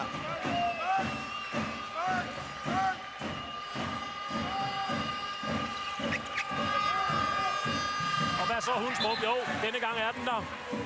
Det er selvfølgelig også godt at få Hundstrup i gang, men man kan sige, efter de 300% tager en lige lovligt frisk spil overtal den vej ud. Men okay, det lykkedes. Kolding med igen. Kolding hænger på. Ja, det virker som om BSV har overhånden i den her kamp hele tiden, men de kan ikke skabe det hul, hvor man siger, nu er de rigtig... Nej, de kan ikke lukke, fordi de er jo hele tiden op og fører med 3-4 mål, men de kan ikke komme op på den anden side og få den 5-målsføring, der måske bringer lidt mere ro over det. Det er så sådan en fejl her. Og Kasper Irming er afsted. Afstanden nede på 1 mål nu. Og det har Kolding været gode til at udnytte de muligheder, der er opstået, og være dygtige på deres overtalsspil. Det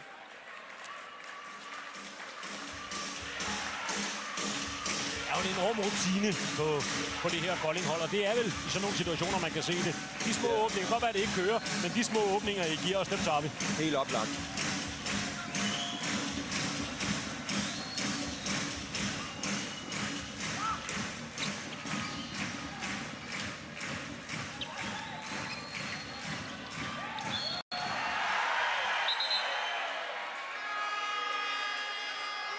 Stille og roligt. Der blev spillet lidt på alle tangenter.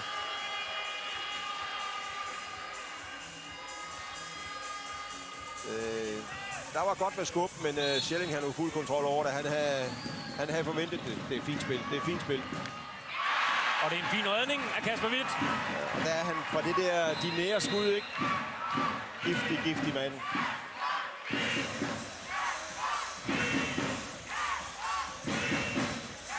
Følger med Kasper Morten hele vejen ind. Ro. Og så lukker vi det der. Det er så suverænt og så overlegent målmandsspil, det der. Fuldstændig klassisk lige til instruktionsbog. 32% står han på. Ja, det er ikke en kæmpe Kasper Hvidt-kamp, du ved, men hvis ikke de passer på Bjerringbro Silkeborg, så bliver det måske ham, der afgør det alligevel, for Jannik Gren har også stået godt. Der kom Bo Spillerberg, der kom han i fart. Det er ikke første gang, vi har set det. Værsgo op på første skridt. Og der er det ikke nemt at nå ned. Jannik Gren får en pause. Danne Sian ind igen. Og han har en fin procent. Han har, altså, den står her. Den er på lige præcis 100. En afslutning, den snuppede han.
Han holder fast i den her redningsprocent på 100. Danne Sian.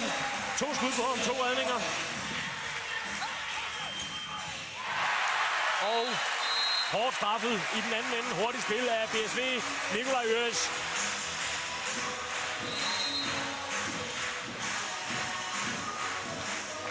Og alle Nikolaj Øres' mål lavet på det her stående slangehug, hvor Kolding-forsvaret ikke har været på plads. Ikke har været overvågen nok.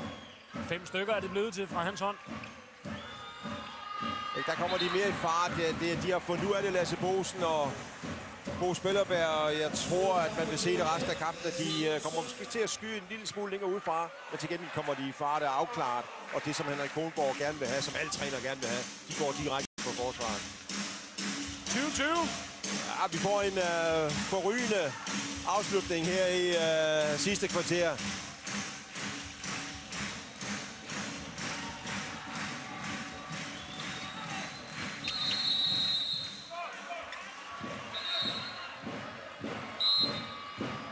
Dømt angrebsfejl.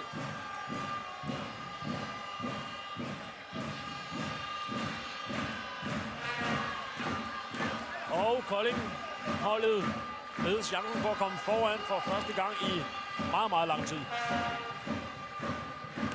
Ja, som en skrækkeafværsel til Bjerringbro Silkeborg, Spillerberg og Lasse Boesen og Lukas Karlsson er begyndt at ramme målet for alvor. Men Daniel Sian med sin tredje redning. Og det bliver heller ikke dårligt af Daniel Sian. Det er jo en snu fætter. Altså, uanset det der bare rammer ham, så er han jo op som om, at prøv at høre, drenge, det her, det var måske mit livs bedste redning. Varen, den bliver solgt hele vejen. Den bliver solgt hele vejen. Men det virker her i Silkeborg, hvor der kommer et kæmpe brøl fra tilskuerne, når Daniel Sian, han snupper den dernede og spiller godt op til dem bagefter. Og det er også en måde at opbygge sig selv på, jo. Stor kontramulighed, hvis Lars Jørgensen kan spille det her med.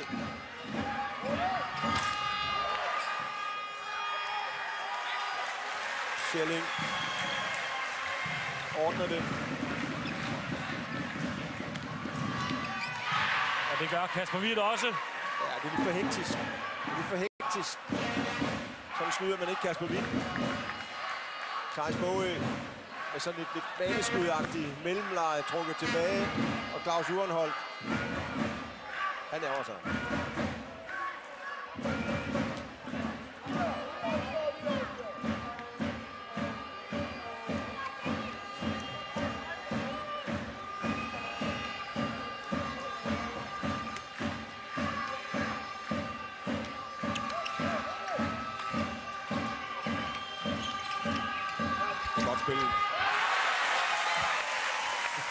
De har altså ikke nemt med Daniel Sian dernede. Der var han endnu en gang.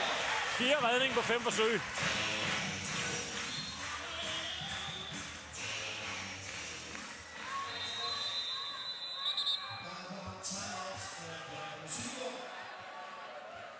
Og timeout efter en meget, meget hektisk fase.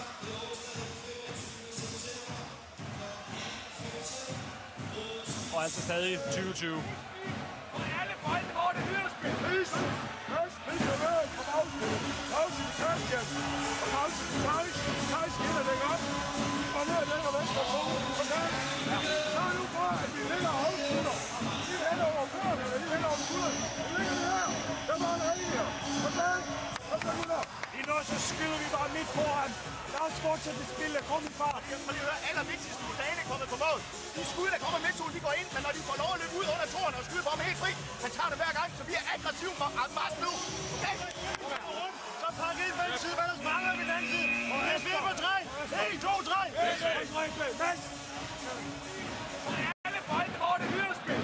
Så er det Schelling, der sætter i gang, og han vil gerne afslutte. Hey, sørg for at komme ind og pakke på videospillet. Stå nu ind i midten. Deroppe. Hør her. Det er godt kommet tilbage.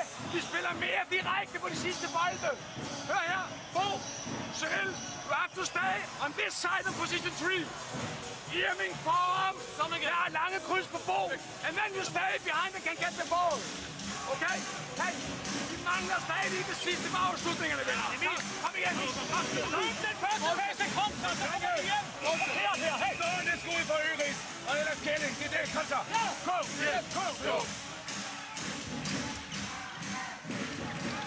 Ja, det stående skud for Øris. Det har de også opdaget i KIF. Her er et forsøg mere med det. Skifter du nu her med Thijs Bogø. Er ude, og hey, var det godt, Bo Spillerberg. Bo Spillerberg hindrer kampen. Måske på vej ind og afgør den. Vi er jo det, gør det færdigt i denne her omgang.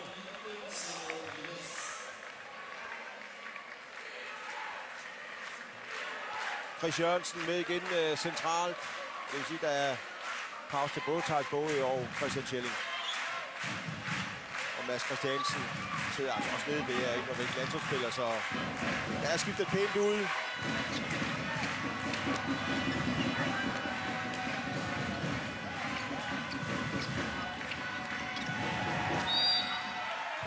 Også Rasmus Nielsen har vi fået på banen. Det kan måske godt overraske med de første 45 minutter, vi har set fra Dennis Kjærsgaard.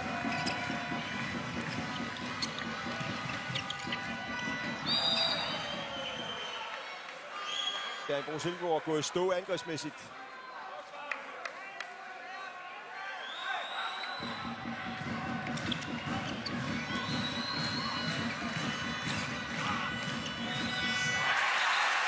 Og der var han altså igen, Nikolaj Øres.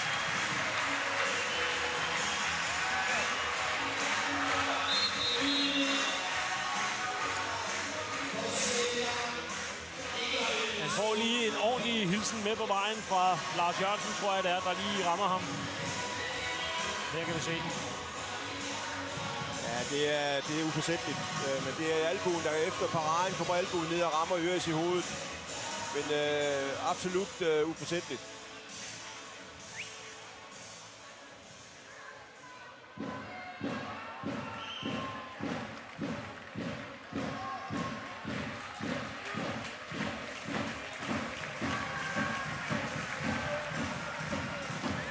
Det er den der nede der.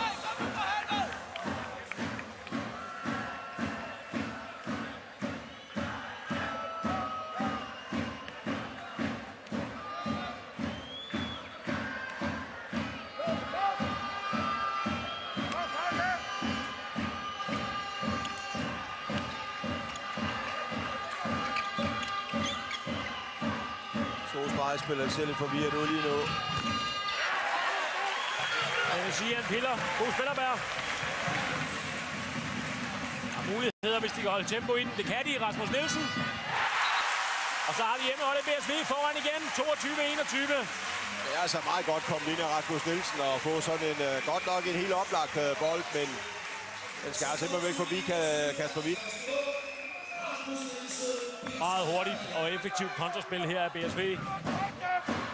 Og det kan meget vel vise at blive nøglen her de sidste 10 minutters tid. Ja.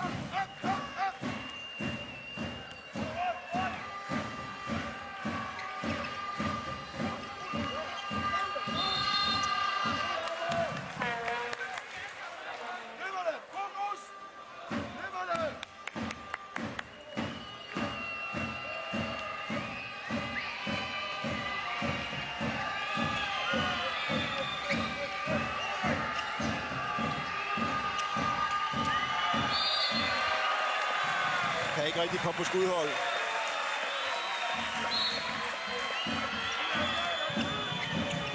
Det var altså med 2 stregspillere. Oj.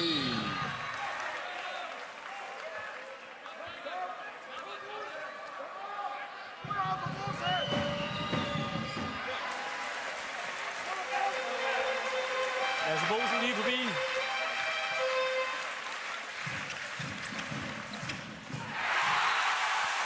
Og det er på de stående skud. Dem har de store problemer med i KIF-forsvaret. Den her gang var det Mads Nielsen. Og det kan overraske, fordi hvis der er 2 stående skytter i dansk håndbold, man ved, det kan det der, så er det brødrene Øres. Mads og Nikolaj. Mads Nielsen er ikke så bemærkelsesværdig i dag. Det her, det var hans første mål. Det er smart. Der kommer han igen i fart på Spillerberg. Jeg vil sige, hvis de kunne overvise ham, om han skulle skyde noget mere på mål og komme mere i fart og få sat af, så har han så meget teknik, så han kan lægge bolden inde næsten, hvor det passer ham. Ja, det er offensive repertoire hos Spillerberg. Det kan man tale om i månedsvis. Ja. Og så er han selvfølgelig inde i en fase nu, hvor han jo ikke har den rolle, som han tidligere har haft. Det skal han lige vende sig til.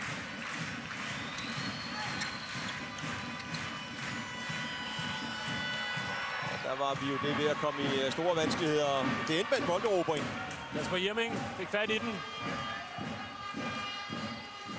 Og Spellerberg ind igen.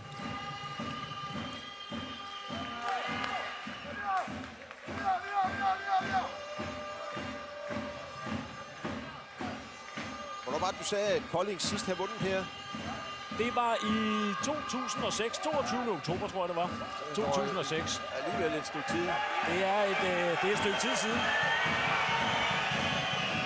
Mads Nielsen dækker ind centralt nu. Og ind i målet, der dækker Danny Sian.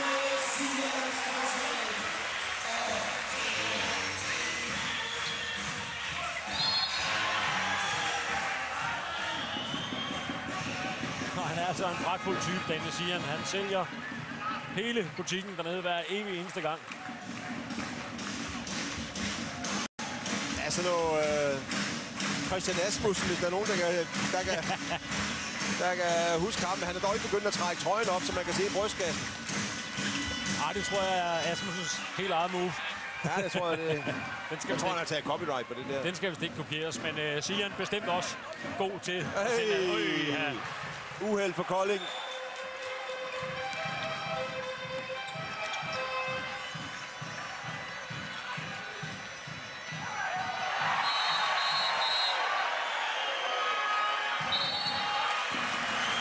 Til Lukas Carlsson for den der.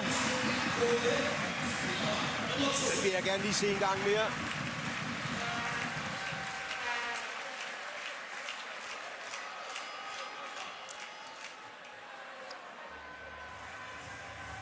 Det må jeg så sige.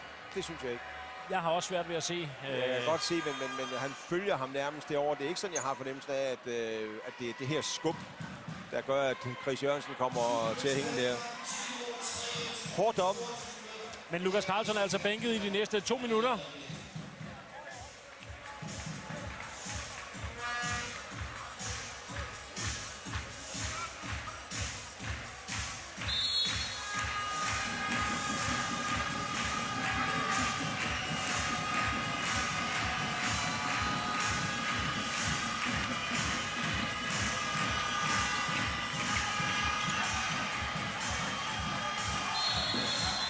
Lars Jørgensen råber for Schelling.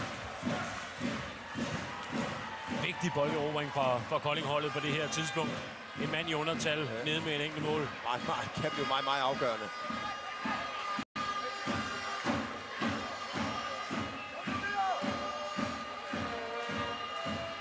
Og så skal vi se, hvad KIF Kolding København kan i undertal.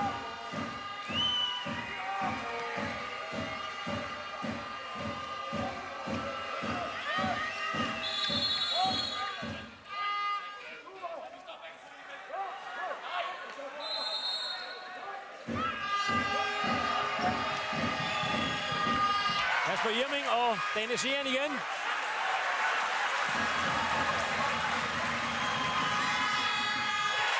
Kasper U. Mortensen, og så er det lige pludselig BSV, der fører med 2. Torsten Lahl er rasende på dommerne. Ja, fordi der står en BSV-spiller i feltet her. Hvis vi kan nå hurtigt op, uanset det kan vi ikke.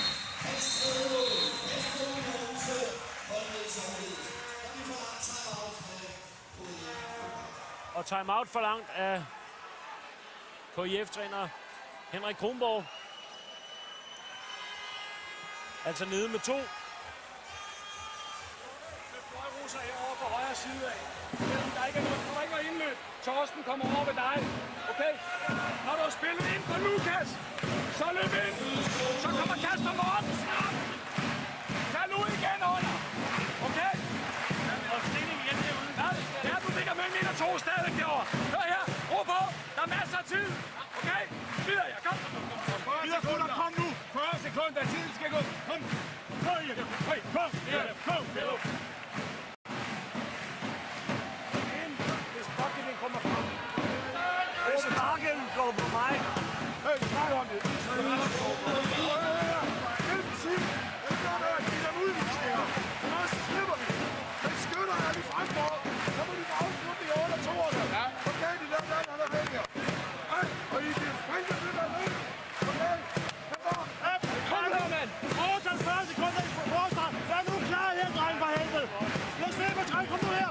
1, 2, 3. Stop opmærksom på hovedet. Ja, 30 sekunder Endnu er de i undertal. KIF.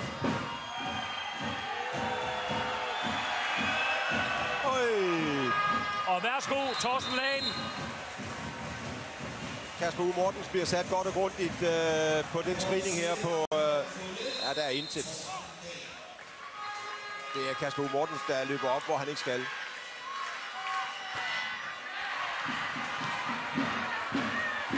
Kasper Hvidt igen. 5 minutter tilbage. Begge hold fuldtal endnu. Men også en stresset afslutning fra Schelling.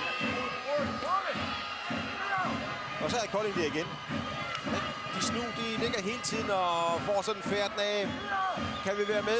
Ja, det kan de, hvis Bjergbro Silkeborg bliver med at lave de der lidt ukoncentrerede ting.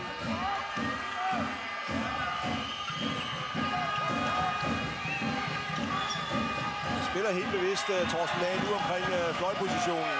Værsgo. Der er straffekast. Ja, 4-2-spillet her fungerer godt. Hårdt arbejde af Lukas Karlsson giver altså straffekastet. Spørgsmålet er, om Urenholdt måske lige skulle stikke en mand frem offensivt. Og se, om han kunne bryde lidt af det 4-2-spil. Danne Sian er en vanskelig mand på straffekast, Ulrik. Det er han, men god spillerbærer er også en opgave for en målmand på straffekast. Men det er Danne Sian, der tager den. Danne Sian med en meget, meget vigtig redning.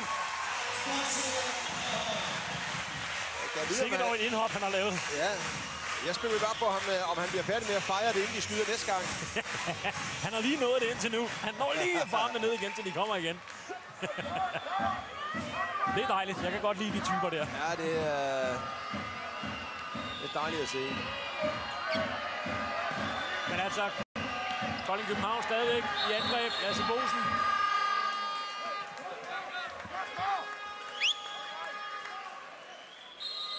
Hvis jeg var Kolding, ville jeg arbejde videre med Torsten Lagen ude i det område der, og så Lukas Karlsson i et overgangsspil. Det så ganske fornuftigt ud.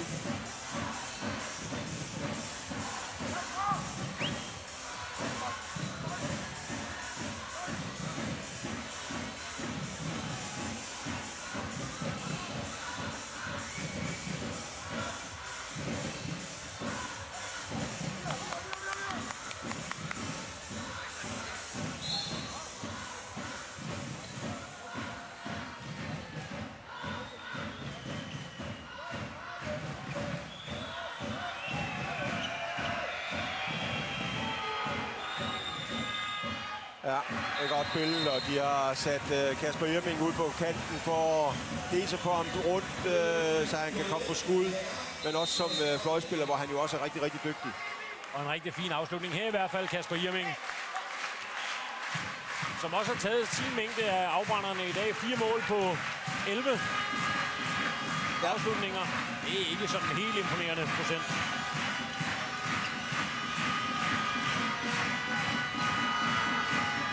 Men den er sat som skud.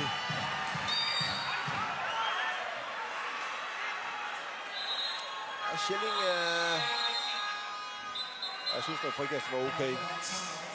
Og Claus Urenholdt, jeg er sikker på, at han vil sige noget om, prøv at høre, kan vi få den bold til at komme i spil? Sæt noget fart i afleveringerne og lad være at spille på individuelt.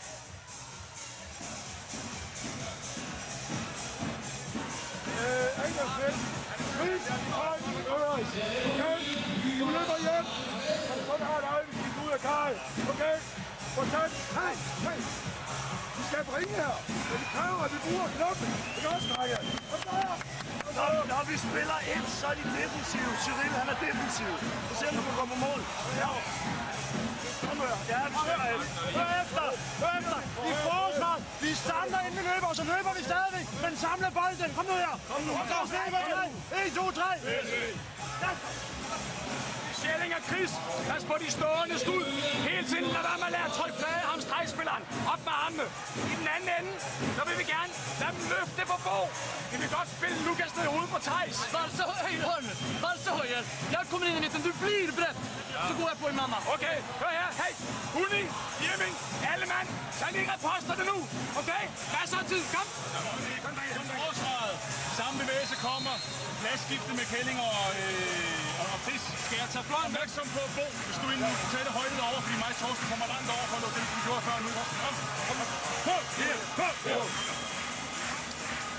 2,5 minutter håndbold tilbage. 24-24 mellem to af giganterne i den danske håndboldliga. Ja, og et Bjergbro Silkeborg-mandskab, der til spiller de afgørende minutter uden Christian Schelling. Øres læst af Kasper Witt. Det bliver for stresset i øjeblikket for Bjergbro Silkeborg.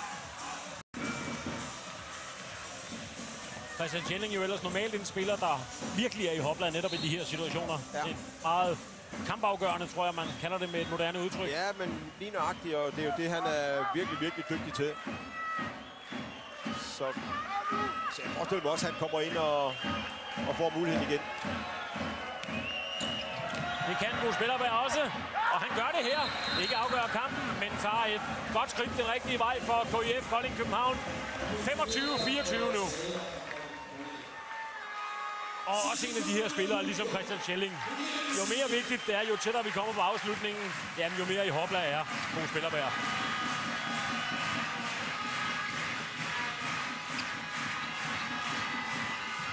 Theis Bogø med en ikke helt vellykket afslutning. Ja, så kom paraden fra VOD. Der var den her. Hvis der er rigtigt tidspunkt, så var det her et af dem. Nu har vi ellers været lidt efter ham for hans forsvarsindsats i denne her kamp, men hvis man kun skal lave en enkelt sådan en rigtig god af dem, så er det et meget godt tidspunkt at hive den frem på.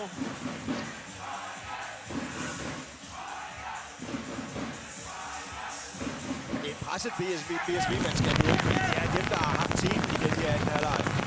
Hørt, som vi kan huske, og jeg husker rigtigt 19-15. Og har altså ikke scoret de seneste 4 minutter. Har holdt sådan et par rigtig, rigtig lange pauser med scoringsfrekvensen, og det er måske det, der til syvende og sidst koster point. Ja, den pause skal ikke være meget længere, hvis vi skal have ud af det her. Der er kun 1,5 minut tilbage af kampen.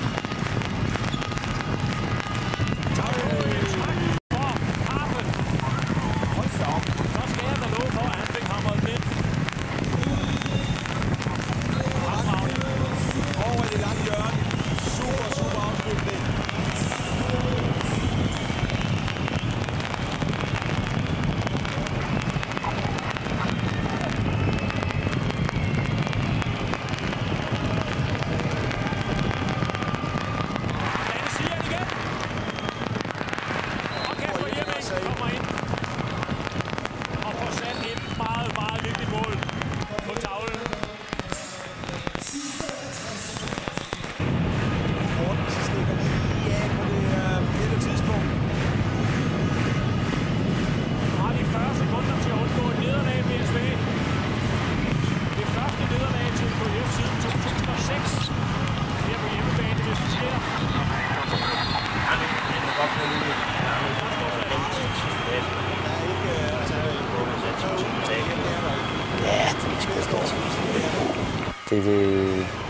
Der er ikke nogen forskel på, om du kører for sejren, eller du kører for nummer 5.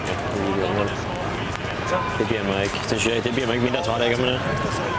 Altså, man kan sige, så kan man jo vælge at gøre det ligesom på Krøjsinger, ikke? Og sidde og køre totalt på Petto hver dag, ikke? Ja, busserne også. Yes. Ja, men er der ikke lyd på det op for os? Jo, men jeg kan ikke kun holde sig det er først under etappen, hvis du skal der igennem. Nå, okay, ja. Hvad føler du mest trygt på? Ja, det er godt nok også en grim hjælp, man har fået på i dag, hva'? Det er grimme. Det er det, der er helt håbløst. Der skulle også være et parameter i cyklen, der hedder æstetik, ikke? Så var sådan noget, det aldrig blev tilladt. Så er det fuldt, men aldrig fået licens, det er sådan en anden ting.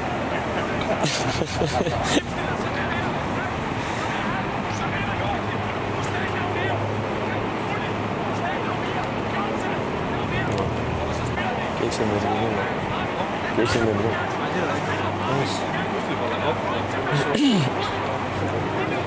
ja. Men jeg kan høre dem her i, når I spørger mig om et eller andet. Ja, okay. Ja.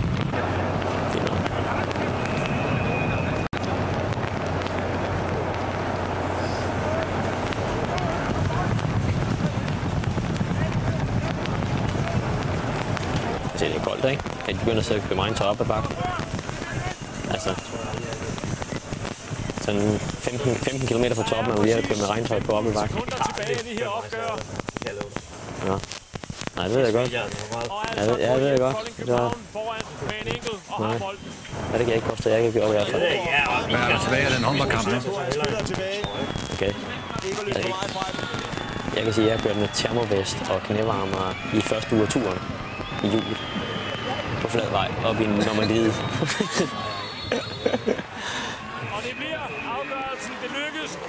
Ja, nu kører jeg ind. Nu kører jeg ind i Andorra. Jo. Jamen, det må man sige. Det er lang tid siden det der. Nej, den her kører de bare lige ud. Det er lige ud hele vejen deroppe af. Det er den, der kører hele vejen ind til Frankrig. Hvor de egentlig i en stor del af den her halvleg have mulighederne at have teten. Men det er nogle rutinerede ræve, der er dernede. De genopfandt Bo Smitterberg til anden halvleg. Torsten Landsen forrygende kamp. Og Kasper Wind. Han tog som altid de lidt afgørende bolde. Og så brugte de hele vejen igennem den her. Det er han simpelthen. Det kan godt være, at I får lov at ligge lidt foran, men ikke for langt. Ja, men det er sådan en transitfejl til Frankrig. Når det er, vi gerne vil. Og der gav vi altså de her små bitte åbninger, og mere skal et hold som KIF ikke bruge for at holde sig ind i en kamp. Nej, det er klart, det er et hjemmemandskab, der må ærge sig. Ej, så ikke bare... De har virkelig alle muligheder for at lukke den her kamp. Så ikke bare griner, jeg lige gør, ikke? Men I morgen har de også på det, og man skal også altid passe på. Det er kun 150 i dag, ikke? Han bliver skiftet ind. Det så vi igen i dag. Ja, og han står lige nu det var lige så dårligt vejr. Det er irriterende, at vi skal 6 timer. Ja, men altså, det er jo PSV, der dominerer i hele halvdelen af kampen. Så kommer vi op og får chancerne. Og så begynder vi at score og få det udnyttet, og vi får lidt fat i forsvaret, ikke? Men altså, det kan man ikke sige, det var en klar sejr. Altså, det kunne nok lige så godt være blevet udgjort. Men du bliver skiftet ind her igen i anden halvleg, og er rigtig afgørende, kan man godt sige. Altså, hvad går du på banen med for nogle tanker? Nej, det er også inden for en Dorby. Det er ikke rigtigt. Jeg har haft en fin optakt med nogle gode kampe, og det er selvfølgelig prøve at bevare det i de minutter, jeg får på banen.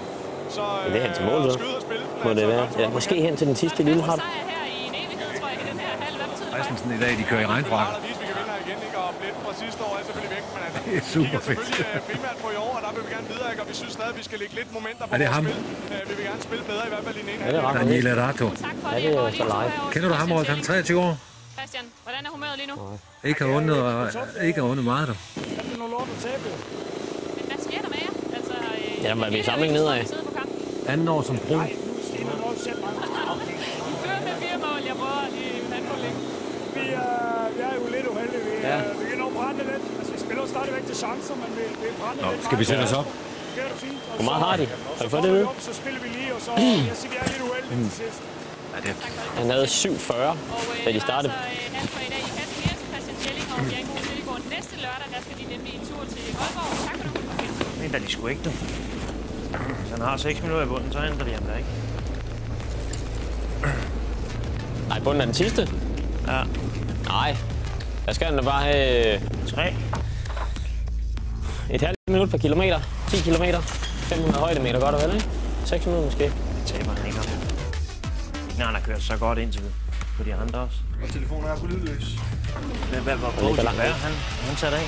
Han er efter, efter ham her.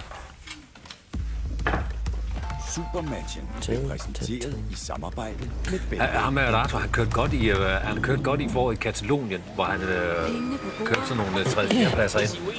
Men jeg var så inde og se, det var ikke... Altså, han bliver træer på en etape med Mersmann. Det er jo nærmest, han spurgte. Han er ikke bjergrytter, ham der, kan man sige. Nej. Der er ikke så mange bones.